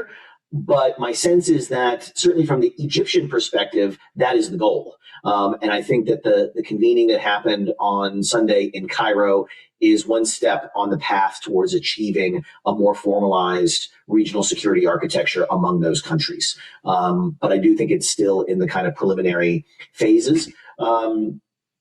But it was extraordinary, the collection of countries who were there. ከም ትሪእዎ ዘለኹም እዚ ለንቀነ ዝተኻየደ ኣብ ግብፂ ዝተኻየደ ኣብ መንጎ ኤርትራን ኣሜሪካን ዝተኻየደ ኩነታት ብብዙሕ መንገዲ ክረአ ከሎ ብዙሕ ትርጉም እዩ ዝወሃቦ ዘሎ ትሩ ብትኽክል እቲ ጉዳይ እቲ ኣቃሊልካ ወይ እውን ኣናኣይስካ ክረአ ዝኽእል ከም ዘይኮነ እዮም ዝነግሩ ዘለዉ እንታይ እዩ ግን ክሳዕ ክንዲዚ ድዩ ትርጉም ዘለዎ ክሳዕ ክንዲዚ ድዩ እዚ ሽርክነት እዚ ኤርትራን ግብፅን ኣሜሪካን ጥራይ ዘይኮነስ ሶማልያ እውን ምሶም ተሓዊሳ ክሳዕ ክንዲዚ ድዮም ተቀራሪቦም ዘለው ግብፂ ብርግፅ እንታይ ትደሊ ዘላ ዝብል ዘሎ ግብፂ እቲ ሽርክነት ምስ ኤርትራ ምስ ኣሜሪካ ምስ ሶማልያ ዝግበር ዘሎ ሞር ዕምቆት ክህልዎ እቲ ሽርክነት ድማ ቀፃልነት ዘለዎ ስትራቴጂካዊ ምሕዝነት ክፍጠር እያ ትደፍእ ዘላ ዶናልድ ትራምፕ ድማ ናቱ መንግስቲ ናቱ ምምሕዳር ናቱ ፖሊሲ ናቱ ስትራቴጂ ሒዙ ስለ ዘይተረኣየ ክሳብ ሕጂ ነቲ ሓጓፍ እቲ ተጠቂማ ዝያዳ እንታይ ክትገብር ትፍትናላ እዮም ዝብሉ ዘሎ ዝያዳ ነዚ ተፈጢሩ ዘሎ ዕድል ተጠቂማ ግብፂ ዓሚቕ ዝኾነ ሽርክነት ኣብ መንጎ እዚአን ሃገራት ወሲኻ ነቲ ቀይሕ ባሕሪ ይኹን ነቲ ከባቢቲ ዝያዳ ፀጥታን ድሕነትን ንምውሓስ ክግበር ዝኽእል ሽርክነት ኣድላይነት ኣለዎ ዝናበለት ንዶናልድ ትራምፕ ትእምኖ ከም ዘላን ኣብዚ ኩሉ ጉዳይ ንብልፅግና እናደንገፁ እዮም ዝዛረቡ ዘለው ኤርትራ እዚያ ትረብሕ ከም ዘላ እዮም ኣብዚ ዝገልፁ ወላ እኳ እቲ ግብፂ ትገብሮ ዘላ ንበይኑ እቲ ስእልታት መኽሪኩም ኣብዚ እውን መሰረታዊ ዝበሃል ወላ እኳ እቲ ግብፂ ትገብሮ ዘላ ንበይኑ ንናታ ረብሓ ትገብሮ ዘላ እንተኾነ ኣብዚ ጉዳይ እዚ ግን ኤርትራ ዝለዓለ ረብሓን ፀብለጥነትን ንሒዛ ትኸይድ ከም ዘላ እዮም ዝነግሩ ዘለው ስለዚ ብልፅግና ነዚ ካውንተር ንክገብር እንታይ ክገብር ይኽእል ንዝብል there is nothing ክሳብ ሕጂ ዝተረኣየ ዝኾነ ነገር ብልፅግና ዝገብሮ ነገር የለን ኪኖቲ 10 ግዜ ንኤርትራ ምውቃስ ምስ ግብፂ ኮይነን ፀላእትና ኮይነን ከውድቃና ይደልያ ኣለዋ ብሓደ ኮይነን ይኸዳ ኣለዋ ዝብል ፕሮፓጋንዳ ናቱ መጠነ ሰፊሕ ፕሮፓጋንዳ ዝገብሮ ዘሎ ሓሊፉ ኣብዚ ጉዳይ እዚ ዝኾነ ነገር ክገብር ይኽእል ከም ዘየለን ምናልባት ዲፕሎማስያዊ ቲም ናብ ኣሜሪካ ገፁ ክልእኽ ምዃኑ እዩ ዝዝረብ ዘሎ ገለ ተረፍ ናይ ቢያቲ ክልምፅ እንተዝኽእል ገለ ሳልቨጅ ክገብረሉ ዝኽእል ገለ ነገር ከድሕን ገለ ነገር ክረክብ ተኽኢሉ ኢሉ ሓደ ታሽሙ ክሰድድ ምዃኑ እዩ ዝንገር ዘሎ እዚ ከምዚ ኢሉ ከሎ ብፍላይ ናይ ኤርትራ ናይ ኣሜሪካን ዝምድና ንብዙሓት ሰባት ኣለርጂ ከም ዝፈጥረሎም ስለንፈልጥ እቶም ናይ ኣሜሪካ ዲፕሎማት ተደናገፅቲ ናይ ብልፅግና ውጥም ክብሉ ጀሚሮም ኣለው ሓደ ካባቶም እዚ እዩ የነበሩት አንጋፋው ዲፕሎማት ቲቦር ናሽ በቀይ ባህር ደህንነት ዙሪያ የግብፅና ኤርትራ አቋም ላይ ትችት አቀረቡ። የአባይ ወንዝ ጉዳይ ውሃ የሚገብሩ ሀገራት ጉዳይ ይሆናል ብለዋል። ከቀናት በፊት የኤርትራ የአሜሪካና የግብፅ ከፍተኛ አመራሮች በግብፅ ካይሮ በተገናኙበት ወቅት የኤርትራው የውጭ ጉዳይ ሚኒስትር ኦስማን ሳሌህና የግብፅ የውጭ ጉዳይ ሚኒስትር ባድር አብደላቲ ባደረጉት የሁለትዮሽ ውይይት የቀይ ባህር ደህንነትና አስተዳደር ጉዳዮች የባህር ዳርቻው ሀገራት ብቸኛ ኃላፊነት መሆኑንና የባህር በር የሌላቸው ሀገራት ከዓለም አቀፍ ሕግ ውጭ የደህንነት ሚናዎችን ለመጫን ወይንም የባህር በር ለማግኘት የሚያደርጉት ጥረት አግባብ አይደለም ሲሉ አስገንዝበዋል። የኤርትራና የግብፅ የውጭ ጉዳይ ሚኒስትሮች በተናጠል ከአሜሪካ ፕሬዝዳንት የአረብና የአፍሪካ ጉዳዮች ከፍተኛ አማካሪ ማሳ ሕጂ እንታይ ዝብል ዘሎ እዚ ቲቦር ናጊ ዝበሃል ለንቀነ ሓንቲ አርቲክል እንዲያ ወፅያ ቀኒያ ፖስት ገይሩ ነይራ ሶሻል ሚዲያ ብልፅግና ድማ ምናልባት ናይ ኣሜሪካ ነበር ስለ ዝኾነ ንሱ ዝብሎ ኣሜሪካ ትብሎ ኮይኑ ስለ ዝስምዖም ይመስለኒ ብብዝሒ ፓምፕ ክገብርዎን ኣድቨርታይዝ ክገብርሉን ንሪኢ ኣለኹ ንሱ እንታይ ዝብል ኤርትራን ግብፅንሲ ተደጋጋሚ ክዛረባ ከለዋሲ ምሕደራ ናይ ቀይ ባሕሪ ንዓና ዝምልከት እዩ ነተን ሊቶራል ስቴትስ ዝምልከት እዩ ዝብል ስነ መጎት ክጥቀማ ንሪአን ኣለና እንድሕሪ እቲ ስነ መጎት ናቶም ከምኡ እንድሕሪ ኮይኑሲ እሞ ንኒል ዝምልከት ጉዳይ ድማ ኣብቲ ኒል ማይ ዝገብራ ጥራየን ክሕተታሉ ዝግባእ እዩ ዝብል ዘሎ ስለዚ ግብፂ ሲ ኣብቲ ናይ ኒል ዝኾነ ይኹን ሓንቲ ሊትሮ ማይ እውን ዘይተንጥብ ክነሳ ኣብ ጉዳይ ናይ ኒል ግን ተሰማዓነት ክህልዋ ስለምንታይ ትሓትት ኣብ ጉዳይ ናይ ቀይ ባሕሪ ኣብኡ ዘይኮነ ሃገራት ብዛዕባ ቀይ ባሕሪ ክዛረባ የብለንን እናበልካ ከለካ ከመይ ጌርካ ኣብ ጉዳይ ናይ ኒል ማይ ዘይትሕውስ ክነስኻ ጉዳይ ናይ ኒል ንዓይ ይምልከተኒ ምባል ከመይ እዩ ኢሉ ንግብፂ እዩ ዝሃርም ዘሎ ንብልፅግና ድማ ናይ ብሓቂ ዝሕጉሶም ስለ ዝኾነ ሸንኮለል የብልዋ ኣለዉ እዛ ዘረባ እዚኣ መጀመርያ ግብፂ ኣብ ኒል ብመሬታ እዩ ዝሓልፍ ኒል ንግብፂ ብቐጥታ ምስ ርክብ ዘለዎ እዩ ኣብ ሂወት ናይቶም ዜጋታት ድማ ወሳኒ ተራ ዘሎ እዩ ቀይ ባሕሪ ኣስፋራ ዘይኖም ብኢትዮጵያ ረጊፁ ይኮነን ዝሓልፍ ስለዚ the two things are not related ሓለዋ ናይ ቀይ ባሕሪ ነተን ኣብኡ ዘለዋ ኣብቲ ባሕሪ ዝዳወባ ሃገራት ጥራይ ዝምልከት እዩ ምባልን ጉዳይ ናይ ኒል ድማ ነተን ኒል ዝሓልፈን ሃገራት ዝምልከት ምባልን እንታይ ዘረኸብ ኣለዎ ግብፂ ኒል ብኣይ ዝሓልፍ ካበይ ብገዝ ዘይኮነ ብኣይ ዝሓልፍ ስለዚ ጉዳይ ናይ ኒል ድማ ንዖም ዘገድዶም እዩ ምክንያቱ ጎረሮም ካብኡ ስለሰት ቀይ ባሕሪ ግን ምስ ኢትዮጵያ ዝተሓዝ የብሉን ኢትዮጵያ በመራኸበ ይቡ ይሓልፍ እንተለው ኣሜሪካስ በሓልፍኒ በመራኸባ ኤውሮጳ በሙሉ ሊያን ፈረንሳይ ኮቡ ከምና ኢትዮጵያ ንላዕሊ እዮም ብዙ ሓልፉ ስለዚ መራኸብካ ቡ ስለዚ ሓልፍ ይምልከተኒ ክትብል ዲኻ ማለት ከምኡ እንድሕሪ ኮይኑ ዝኩሉ ውቅያኖሳት እኮ ብውን እኮ ተሓልፍ ኢኻ ብቀይ ባሕሪ ኢንፋክት ኢትዮጵያ ሲ ክንደይ መራኸብ ከይልዎ ብቀይ ባሕሪ ዝሓልፍ መብዛሕትኡ ንግድናቱ ምስ ኢትዮጵያ እዩ ምስ ቻይናን ገለን እዩ ሶ ካብ ጅቡቲ ተበጊሱ ወሽመጥ አደን ገይሩ በህንዳዊ ውቅያኖስ ገይሩ ዝኸይድ እዩ ናብ ኤውሮጳ ዝኸይድ የብለውም ማለት ኣይኮንኩን ግን እቲ ሎጂክስ ዝኸይድ ኣይኮነን ነዚ እናፈለጠ ግን ክትንኩል ዝደሊ ዘሎ ሰብ ኣሎ ንምንታይ እዩ ከቲ ስነ መጎት መፅዩ ኣጋይን ነቲ ዲቤት ዘሎ ንካልእ ኣንፈት ከተትሕዞ ንምባል ዝተገበረ ዲቤት ምዃኑ ኢጅፕት ኤንድ ኤርትራ ኦፖዝ አንሎፉሊ ናን ሊቶራል ስቴትስ ወይ ናን ሊቶራል ሲ ኣሬንጅመንትስ ኢን ሬስትስ ሶ ኩሉ እዚ ንሰምዖ ዘለና ግብረ እከይ ምንዛሕ በዓል እዚ ኤርትራ ፀብለልትነት ትረክብ ዘላ ንብልፅግና ኣክልቲኡ ተፀፊዑ እዚ ሰብ እዚ ሓደ ኣሜሪካ ምስ ሶማሊላንድ ክትኮነሉ ይደሊ ነይሩ ቀፃሊ ኣብዚያ ስእሊ እዚኣ ግን እንታይ ትሪፆ ነይርኩም ሶማልያ ምስ ኣሜሪካ ደው ኢላ ክልተ መረርቲ ሓፈሲ ፅፍዒታት ንቲቦር ናግየን ሂመን ዘለዋ ኣሜሪካ ንሶማልያ ጉሒፋ ምስ ሶማሊላንድ ክትከውን ይደሊ ነይሩ ገንዘብ ይኸፈል ሎቢ ይገብር እዩ ፈሺሉ ኣሜሪካ ንብርጌድ ንሓመዱ ድዩ ዋላ ተቃዋምቲ እቶም ዝኸፍልዎ ንዖም መሪፃ ንኤርትራ ክተጓኒ ይደሊ ነይሩ ካልይቲ ኤክስ ሳልሰይቲ ድማ ንብልፅግና ኣንፃር ግብፂ ይድግፍ ነይሩ ኣብ ሰለስቲኡ ዓበይቲ ሰለስተ ፅፍዒታት ምሻላ ከምዚ ባቅ ባቅ ባቅ ዘብሉካ ብሰለስተ ዘብልዎ ማለት እዩ ከብሉካ ከምኡ ዘብልዎ ፊልም ትሪኻ ብሰለስተ ፅፍዒታት ኣከታቲልካ ሰለስቲአን ፅፍዒታት ኣሜሪካ ነቲ ቲቦርናግ ፀፊዓቶ ስለዚ እንታይ ገብር ኣሎ ካልእ ነገር ክደሊ ኣለዎ ኩሉ ነገር ንሱ ዝሓሰቦ ሃደሽደሽ ኢሉ ማለት እዩ እዛ ስእሊ እዚኣ ንቲቦርናግ ኢላ ዝተገበረት እያ ትመስል ንዕዑ ንምህሳይ ዝተገበረት እያ ትመስል ረገን these are things ካብ መዓልቲ ናብ መዓልቲ ኣብቲ ዲፕሎማቲክ ሰርክልስ ነቶም ፀረ ኤርትራ ክዕብዶም ዝውዕል ዘሎ ጉዳይ እሱ ዝገበርካ እንተገበርካ ዝበልካ እንተበልካ ዝቕየር ነገር የለን ኤርትራ ምስ ዝከረየኩም ፀናዕኩ ናይ ቀረን ኣፍሪቃ ኩነታት ናይ ቀይሕ ባሕሪ ኩነታት ምስቲ ናይ ሑትን ስዑድያን ወሲኽካ እሞኻ ምስቲ ኩነታት ናንሃረ ዝኸዶ ዘሎ ናትና ትምኒት ከም ኤርትራውያን እዚ ንሪኦ ዘለና መድረኽ ዘላቂ መፍትሒ ንኤርትራ ክፈጥረላ ክኽእል ኣለዎ ናው ኣይ ዶንት ዋንት ቱ ሼር ዲስ በት ሓደ ሓደ ግዜ ከዓ ወላ ደስ ዘይብለካ ሼር ምግባር እውን ኣገዳሲ ሓደ ናይ ኤርትራ ፈታዊ ዝኾነ ትፈልጥዎ ኢኹም ቶማስ ማውንቴን ዝብል እንታይ ኢሉ ፖስት ገይሩላ ኣብ ዝመስለኩም reports speculate that the US is demanding Eritrea give them a military base most likely Assab in exchange for US lifting sanctions other parts of its blockade of Eritrean economy. Remember Henry Kissinger's warnings. ሓደ ካብቶም ኤርትራ ምስ ኣሜሪካ ንኸይትዕረቕ ብዙሕ ግዜ ዝፅሕፍ ሰብ እንተሎ እዚ ንሪኦ ዘለና እዩ ፈታዊ ኤርትራ እዩ ኣብ ርእሱ ዘሎ ባንዴራ ናይ ኤርትራ ገይሩ ዘሎ እንታይ ዝብል ዘሎ ምስ ኣሜሪካ ክትዕርላቕ ከም ዘይብላ እዩ ብዙሕ ግዜ ዝዛረብ ኣሜሪካዊ ይመስለኒ ንሱ ኣነ ብናተይ መንገዲ እዚ ሕጂ ንሪኦ ዘለና ኤርትራ ምስ ኣሜሪካ ዝገበረት ጌራ ነዚ ሕጂ ተፈጢሩ ዘሎ ዲፕሎማስያዊ ተበግሶታት ናብ ፍረ ከተብፅሑ ጥራሕ ዝደላኒ ዘይካል ዓለም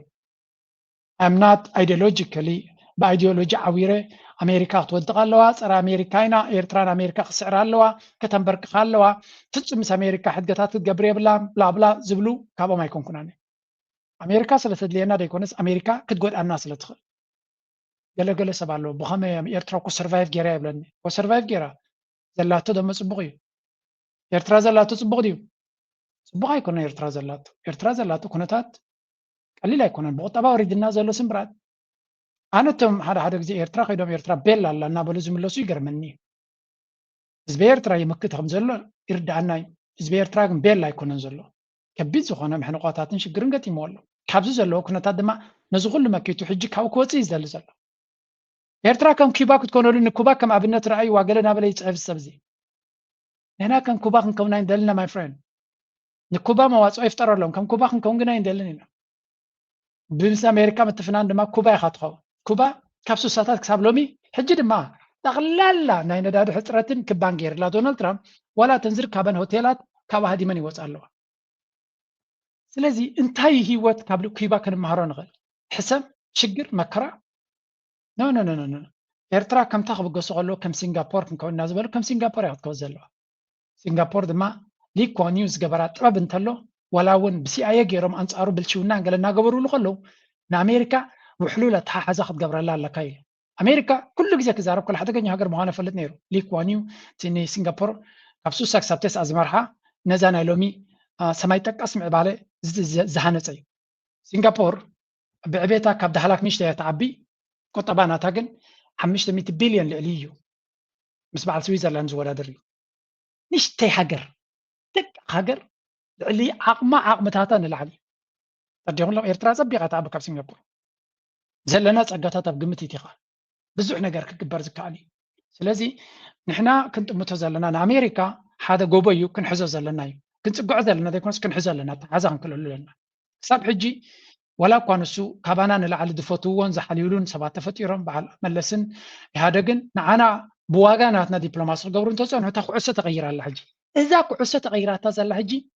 ናይ ኤርትራ ፕሬዚደንት ካብ ኣጎ ዶናልድ ትራምፕ ክመፅእ ከሎ ጀሚሩ እዩ ኣሲሩሉ ነይሩ ምስ ዶናልድ ትራምፕ ዝምድና ክገብር ከም ዘሊ እስከቲ ቃላት ዝብልዎ ዘሎ ግደፍወሱ ኣብ ተግባር ግን ኤርትራ ምስ ኣሜሪካ ዝምድና ክትፈጥር ካብ መጀመርያ ከም ዝተበገሰት ካብ ቃላት ናይቲ ፕሬዚደንት ክተንብብ ትኽእል ስለዚ ኣጋይን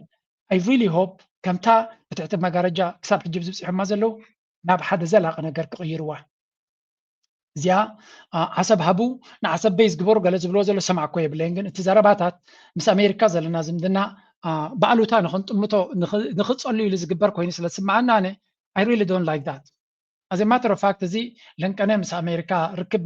ኣብ ግብፂ ምስ ተኻየደ ነዚ ብዘሪእኩም ፀናሕኩ ብዙሓት ኣሉታዊ ወይ እውን ብዓይኒ ጥርጠራ ወይ እውን ናይ ትዕቢት ዘረባ ክፅሕፉ ተራእዮም ማለት ኤርትራ ስዒራያ ኤርትራን ኣሜሪካን በርኪኻታ እያ ኣሜሪካን ኤርትራ ስለትደለያ መፅያ ዘላ ገለገለ ዝብል እዚ ዘረባ እዚ ክገርመኩም መንግስቲ ኤርትራ እውን ኣይደልዮን እዩ I'm telling you this ካብ ገለ ሰማዕኮ እዩ ብዛዕባ ኣሜሪካ ኣሉታይ ተፃሓፉ ዝብል ዘረባ ሰሚዕ ኣለዎ I cannot tell you መንግስቲ ኤርትራ ደብዳቤ ሰዲድለ ይብለኩም ግን ቅርበት ዘለዎም ሰባት they don't want ነቲ ዝምድና ምስ ኣሜሪካ ዝግበር ዘሎ ዝዕንቅፍ ነገር ኣይደልዩን እዮም ዘለዉ and I like that ብዙሓት ኤርትራውያን ንደልዮ ነገር እዩ ነቲ ምስ ኣሜሪካ ዝግበር ዘሎ ዲፕሎማስያዊ ገስጋስ ዝዕንቅፍ ነገር ክግበር ኣይደልዩን እዮም ዘለዉ ፒሪየድ ስለምንታይ ኣሜሪካ ጎዳኢ ሃገር ምዃን ፈሊጥና ኣለና ንኣሜሪካ ክስዕሮ ንዓና ስራሕና ኣይኮነን ኣሜሪካ ክንስዕሮ ኢና ንሕና ንኣሜሪካ ክንሕዞ ጥራይ ዘለና ክንሕዞ ማለት ግን ክንብርከኽ ኣለና ማለት ኣይኮነን ክትሕዞ ኣለካ ተሓዛ ክትክእለሉ ኣለካ ኣሎ ሰባት ካባኻን ላዕሊ ዝሕይሉ ግን ሓያል ብዕራይ ኣተሓዛ እንዳሕሪስካሉ ብዙሕ እዩ ዝሓርሰልካ ኣተሓዛ ክትክእለሉ ኣለካ ስለዚ ቀደም ኣተሓዛ ኣይከኣልናሉን ዘይኮነ ካባና ንላዕሊ ክገብሩ ዝኽእሉ ክንብርከኹ ዝኽእሉ ሰባት ሒዞሞ ነይሮም እሶም የለውን ኣሜሪካ ድማ ነዚ ሕጂ ዘሎ ኣብ ኢትዮጵያ ዘሎ እምነት የብላን ኣብ ልዕሊኡ ብቅዓት ከም ዘይብሉ ሃገሩ ከመሓድር ከም ዘይክርዮም ኣለዎ ስለዚ ኩላ እዛ ንሪኣ ዘለና ናበይ ትኸይድ ከም ዘላ ምስትውዓል ከድልዩ በዛ ዓይኒ ድማ ርኢና ኣይሆፕ ተስፋ ንገብር ፅቡቅ ነገር ካብዚ ክንርከብ ናብ ሕማቅ ክወስድዎ ዝደልዩ ኣለው ኣይሰልጦምን ንኸውን ካ ንብል ንሕና ኣይሰልጦምን ንኸውን ካብዚ ቀፂልና ናብ ሱዳን ክንሰግር ሱዳን ለንቀነ ፅቡቅ ዜና ኣሎ ሱዳን is doing amazing ዓወታት ናይ ሱዳን ተስፋ ዝህብ ኩነታት መፅኡ ኣሎ ዳዕመ ሰሪዕ ይረኽመሽ ከም ዘሎ እዩ ዝንገር ዘሎ ኣብዚ ሓደ ታይል ፅሒፍ ነይሩ ሱዳኒዝ ኣርሚ made rapid and coordinated advances in North Kordofan ኣብ ሰሜን ኮርዶፋን ብዝገበራ ስለዚ ከተማ ባራ ትበሃል ተቆፃፂሩ ኣሎ ከምኡውን ስያላ ትበሃል and ጀብረል ሼክ significantly weakened ነቲ ናይ ምልሻ ዓቕሚ ኣዳኺሞሞ ከም ዘለዉ እዩ ዝንገር ዘሎ እዚ ማለት ድማ in particular the loss of Jebel Sheikh and the collapse of militia lines along the paved Umdurman al-Ubaid export road are strategically important for reopening al-Ubaid's land connection with the capital. ስለዚ ነቲ መስመር ካብ al-Ubaid ንኻርቱም ዝኸይድ ዝነበረ ፅርግያን ዘለጥ ምቁፅፃሮም ከምኡ ነታ ከተማ ክትክበብ ቀሪባ ዝነበራ ክብትኑ ምኽኣሎም ሓደ ኣገዳሲ ዓወት ምዃኑ በብዙሕ መንገዲ እዩ ዝጥቀስ ዘሎ ስለዚ ንህዝቢ ሱዳን እንኳ ሓጎሰካ እንኳ ኣብ ዝብቃዓካ ክንብሎ ንደሊ ምክንያቱ ሱዳን ከቢድ ብድሆ ገጢምዋ ንከቢድ ብድሆ ክሰግር ትቃለስ ዘላ ሃገር ስለ ዝኾነት እንኳ ኣብ ዝብቃዓኩም እቲ ዓወታት ናትኩም ክቕፅል ድማ ንደሊ ኢና ንብል ናይ ብሓቂ ናይ ሱዳን ስቃይን ሽግርን መወዳእታ ክህልዎ ኢና ንምነ ንሕና ከምዚ ትሪእዎ ዘለኹም ኣብዚ እውን ሓደ ነዊሕ ዝበለ ፅሑፍ ፅሒፉ ነይሩ እቲ ዓወታት ናይ ሰራዊት ሱዳን ማራ ተስፋ ዝህብ ምዃኑ ስለዚ ዳዕመ ሰሪዕ ني كابلو عبيد ملايو ultimately put the pressure ناب اندرومان ناب كارتومن كمصو زخز نبر تخولو كمز غودله it's clear that SAF now has tactical and strategic advantage سراوي السودان لما تاكتيكاون استراتيجيكاون صبللتنت وي بلوصنت رقيبو خمزلون from the air SAF has been increasingly able to neutralize RSF's drone campaigns and now they have shown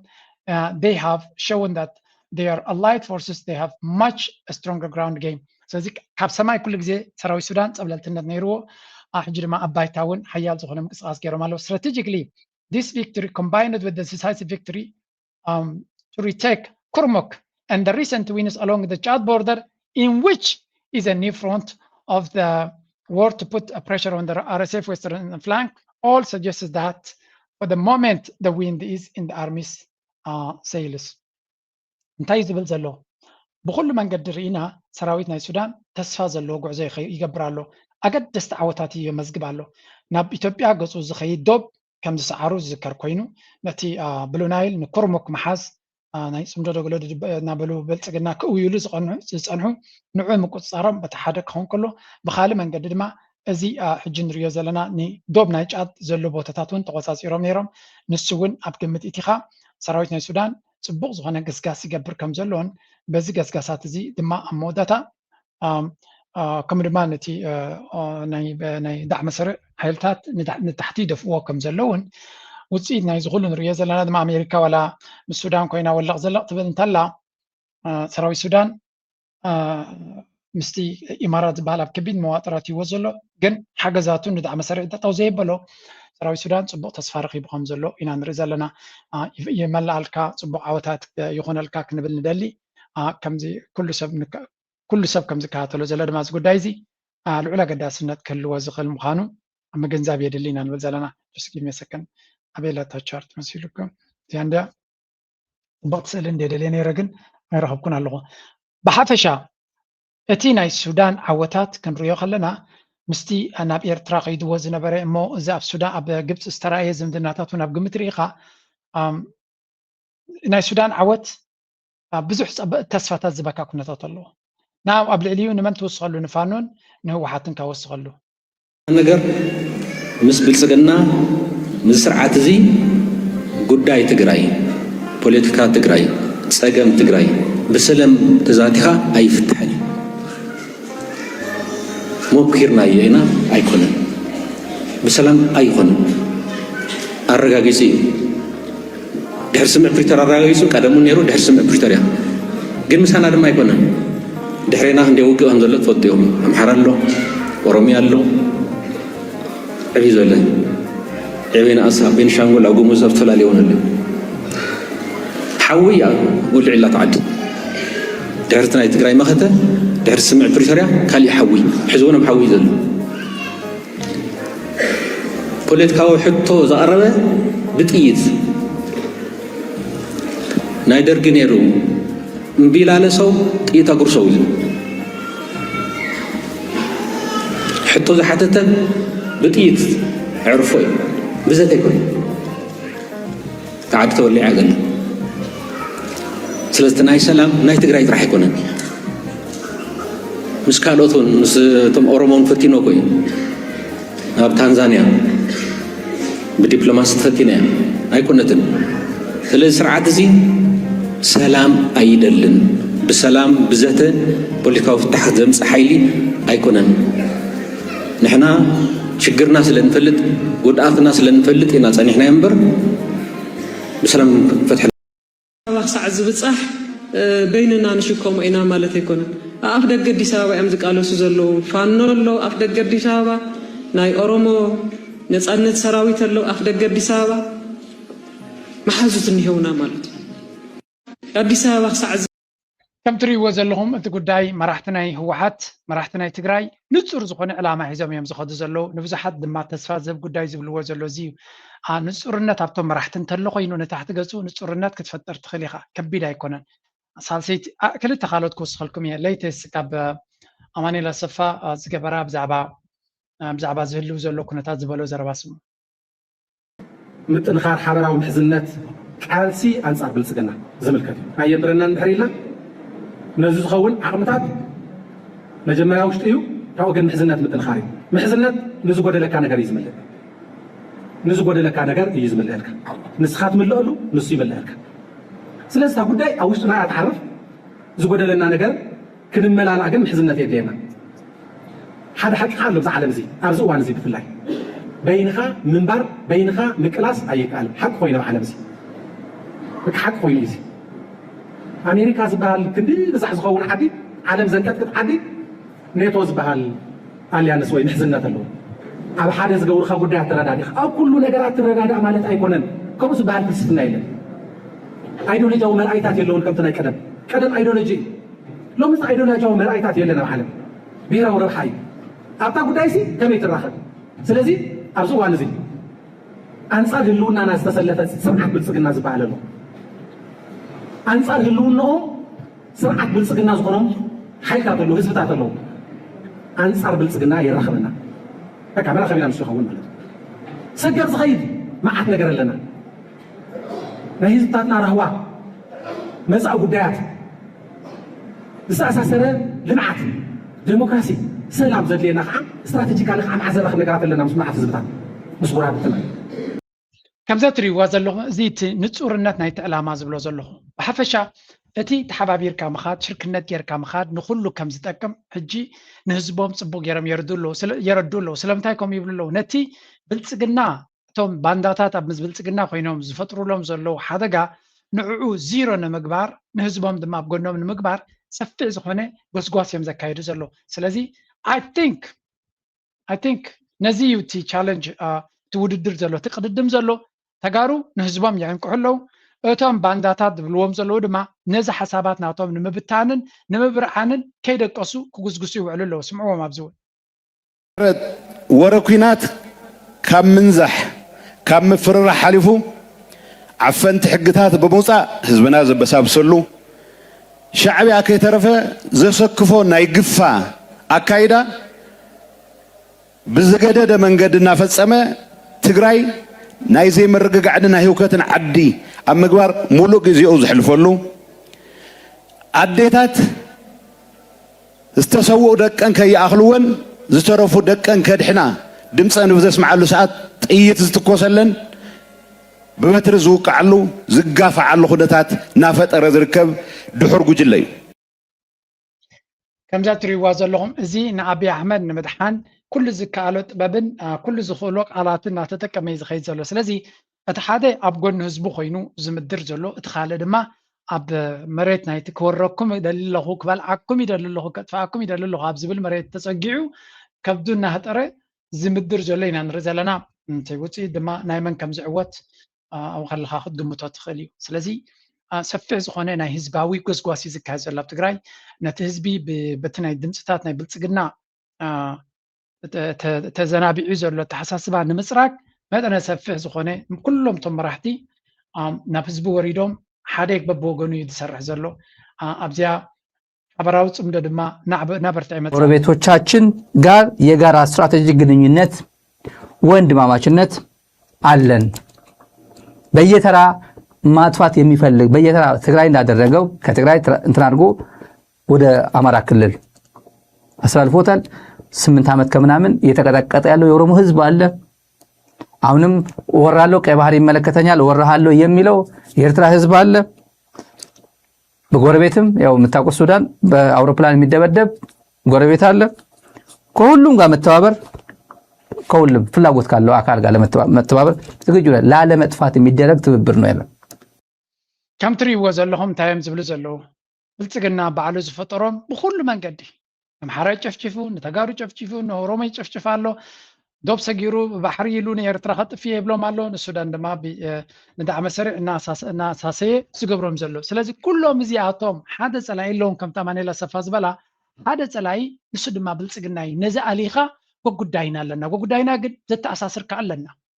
ዘተኣሳስር ኣለና ኣብ ኩሉ ነጥብታት ነተሰማማዕ ማለት ኣይኮነን እዩ ግን ገለ ነጥብታት ድማ ንዓና ዘይተናኽፉን ክኾኑ ይኽእሉ እዮም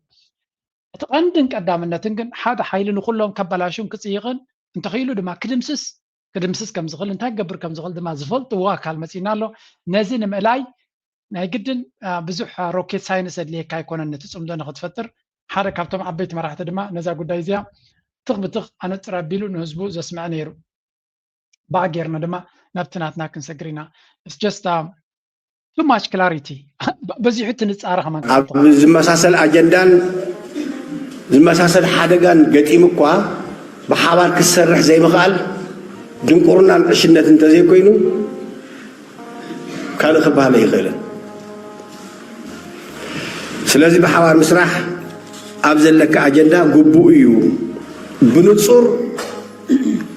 ሓይልታት ግዳም ምሳና ክእከብሉ ዝኽእሉ ብምንታይ ኢሉ ነፂሩ ኣቐሚጡ ኣብኣ ዝእከብ ሓይሊ ክእክብ እናለለየ ፀኒሐ እዩ ሕዚ ተቐንዲ መእከቢት ብሓባርታ እያ ኣብዛ እዋን እዚኣ እቲ ቀንዲ ፀላኢ መን እዩ ኣብዛ እዋን እዚኣ እቲ ቀንዲ ፀላኢ መንግስቲ ፒፒ ስርዓት ፒፒ እዩ ሕዚ ኣብዛ እዋን እዚኣስ ካልእ ሓይልስ ቀንዲ ፀላእስ ኣይኮነን ስለዚ እንታይ እዩ ዝግበር ሕጂ ንህዝቢ ትግራይ ታቁልፊ ቀዳማይ ፀላኢ መን እዩ ስርዓት ፒፒ ኤግዛክትሊ ሶ ከምዚኣ ጌርካ ንፁር መንገዲ ሒዝካ እንድሕር ከይድካ ኩነታቱ ንፁር ኮነካ ማለት እዩ ክንውዲ ኢና ሕጂ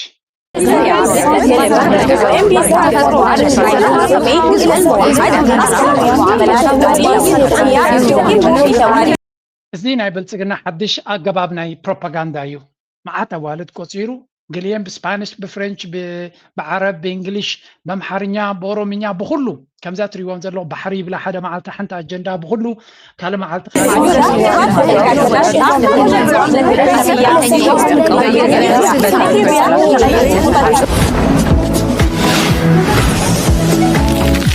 መድሃኒት ናታኻ ከምዛ ትሪእዋ ዘለኹም ኤርትራውያን ፅምዶ ኢሎም በዚኣ ጌርካ ኢኻ ነዚ እቲ መድሃኒት ነዚ ሕማም እዚ ክትፍውስ ተደሊኻ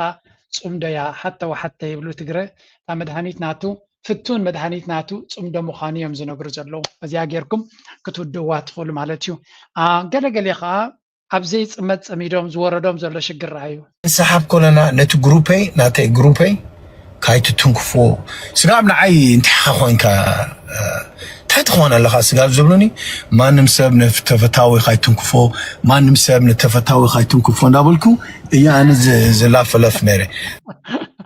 ኣቶም ሰባት ኣይኖ ኣይትከታተልዎን ኢኹም ዘለኹም እቲ ደንበ ተቃውሞ ዝበሃል ዝነበረ ሽም ሕጂ እኳ ደንበ ዕግርግር እንድዩ ኣብ ምንታይ በፂሕኩም ዘሎ ትፈልጡ ዶ ነፍሲ ወከፍ ሰብ ማልዩ ሒዙ ተሪፉ ኩላ ሰብ ንሓተዳ ትበሃል ኣደላ ኣነ ከምዚ ዓይነት ተዋስኦ ርየ ይፈልጥን እየ ናይ ብሓቂ ተዋስኦ እዩ እዚ ላይክ እታ ፊልም እዚ ጠቕላላ ዕዳጋ መኻት ስለ ዝኣብየት ኣብ ናሕተዶም ቶም ኣክተራት ክባልዑ ኢና ንርኢ ዘለና ኢትስ ክሬዚ ብዝኾነ ንስገር ናብቲ ካልእ ነገራት ምክንያቱ ብዙሕ ዝርአን ዝስማዓን ነገር የለን ናብ ዓዲ ገፅና ብስ ንሰግር መቸም ዘበኑ ዘበነ መመረቕታ እንዲ ዘሎ ኣብ ኦሮታ ናይ ሜዲሲን ተምሃሮ ናይ ኤርትራ ተመሪቆም ኣለዉ ሜዲሲን ማለት ሓደ ካብቲ ኣዝዩ ኣገዳሲ ዓውደ ትምህርቲ እዩ ንሕብረተሰብ ንጥዕና ሕብረተሰብ ድማ ዘገድስ እዩ ሰብ 114 ግራጁዌትስ ተመሪቆም ኣለዉ ሱሰሚታዊት ካባቶም ድማ ደቂ ኣንስትዮ እየን ይብሉ ኣለዉ ደቂ ኣንስትዮ ኣብ ኤርትራ መቸም እዚ ናይ ፆታ ማዕርነት ዝበሃል ኣብ ኤርትራ ተሓሊፉ ከም ዘሎ ጥራይ ክፈልጡ ኣለኩም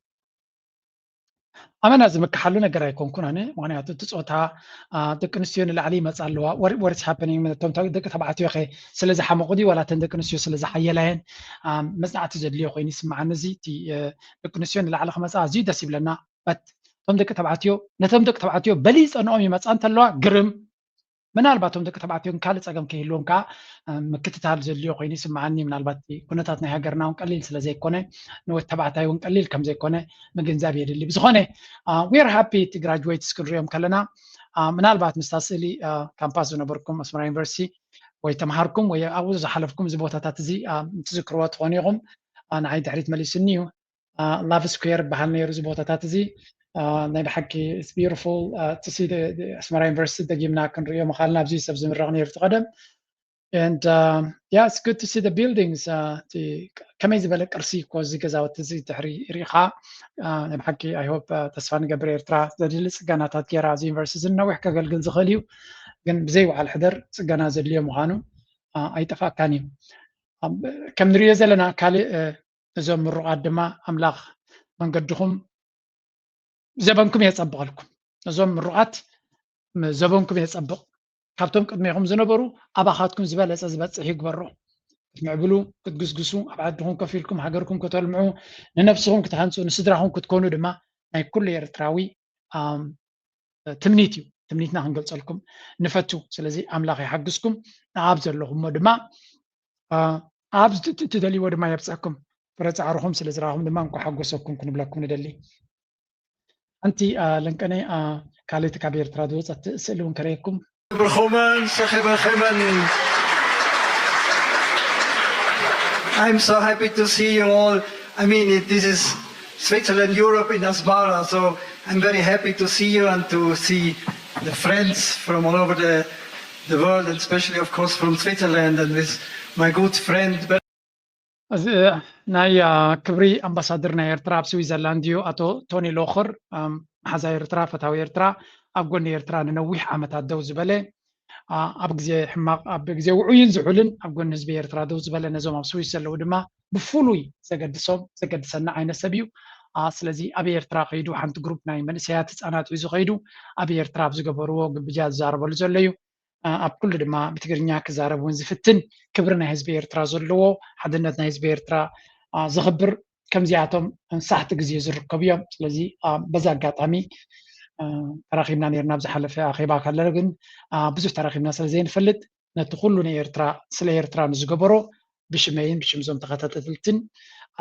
ከመስግኖ ይፈቱ ንስኻትኩም እውን ጥዑም ቃላት ወስደበልኩምሉ ፅቡቕ እዩ ንኣቶ ቶኒ ሎኸር ማለት እዩ ናይ መወዳእታ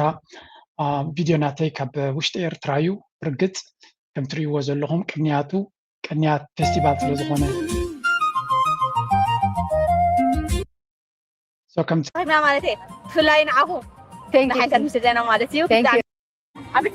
My name is Lulia from London. I think it's really good, really family friendly, lovely place. هادي؟ أنا. عمت متى؟ كمان ما أنا لو عمت أكلي ناتي. تقول لو عمت. ها؟ أي قشة عبايتي دكانة عبايتين منا بابرون. كمان على فيستيفال كمان راح يوم ولا شمكي. شمع عريض كذا بال. فيستيفال كا بتاع مصبور راح بيقولوا. بتاع كل رينا هنا بتاع مصبور قالوا. بقولي ناينس إنك تذكرني إكسبو أبا عالم يالله. تقولوا. بقولي كان نزيد ذكر. كريت أنا حوان عمت بستاتف نيري. كريت أنا هذا. بيمسيخي كابي زوبا سمنا وقايح بحري سمنا وقايح بحري كم يعلو إكسبو عمت كم يقطع الكو إكسبو صبوا الله صبوا الله نزيكا نزيكا قاعد أنقلاتهم تعمل بس قاعد أسمعني نوبي زايد براخي lots of people in from different places and تقوله وروح هاي الغاخل ولا كم حكي بلين كان هذا بجيسكا ولا قطع من هذا تنكا نكون نزبي إيرترا حاجات مثل هذا إيرترا سلام نملو نكون كم تريبو ዘለኹም ቅንያት ፌስቲቫል ሃገር ኤርትራ ህዝብና ብፅቡቕ ኣብ ዝሓለፈ 14 ሰዓታት ድልዕሊ እውን ፅቡቕ ዝናብ ከም ዝሃረመ ማይ ተጠዊሉ ከም ዝነበረ ንነዊሕ እዋን ባኸ ሃረመ እቲ ክራማስ ደንጉዩ ከም ዝፀንሐ ሰሚዐ ነይረ ሕጂ ድማ ማይ ሃሪሞም እንኳ ሓጎሰኩም ሆፕ ጥሉል ክራማት ክገብረልኩም ንህዝብና ድማ ንመነ ኤክስፖ ምናልባት ኣብ ኤርትራ ዝፍቶ ነገር ተነይሩ ፌስቲቫል እዩ እንተሎ ኮይኑ ማለት እዩ ንዓይ ደስ ዝብለኒ ነገር እውን ዋላ እኳ ወዲ ኸረም ምስ ምዃነይ ብዙሕ ግዜ ንክሳተፍ ዕድል ኣይነበረንን ብዙሕ ዕድላት ኣስመራ ስለ ዘይነበርና ማለት ሳቲኻ ዕድል ትረክብ ክረምቲ ሲ ቤተሰብ ተለካ ጥራይካ ኣስመራ ክትመፅእ ትኽእል ኣጋጣሚ ድማ ምስ ከምኡታት ብዙሕ ግዜ ክኸይድ ዕድል ኣይነበረንን ግን ገለ ካብቲ ዘስተማቐርኮ ነገር ተሎ ኣስመራ እንደ ዝመሃር ነይረ ዩኒቨርሲቲ ግን ክረምቲ መደቀሲና ኣይፈቀድን እዩ ነይሩ ስለዚ ብሰንኩ ንኤክስፖ ከምቲ ዝድለ ኤንጆይ ንገብሮ ይነበርናን ብሓፈሻ but I have good memories ፅቡቕ ዝኾነ ዝኽርታት ኣለና ቡ and ኣብ ደገ ዘሎ ፌስቲቫላትና እውን ካብኡ ዝስንፍ ኣይኮነን ሓቂ ንምዝራብ ህዝቢ ኤርትራ ኩሉ እዩ ንፉዕ እዚ ድማ ኣብ ስቶኮልም ዝግበር ዘሎ ድማ ከምኡ ኣገና ከመይ ዝበለ ውራዮም ዝሕልፉ ዘሎ ኣብ ስቶኮልም ንዑ ኩሉ ዝገበሩ ድማ እንኳ ኣብብቅዓኩም እንኳ ነዚ ኣርኣየኩም ክብሎም ይደሊ ናይ ሎሚ ኣርእስቲ ኣብዚ ኮዴ ላይክ ምግባር ኣይትረስዑ ርእቶኹምን ሓሳብኩም እንግደፍ እናበልኩ ክሰናበተኩም እየ thank you very much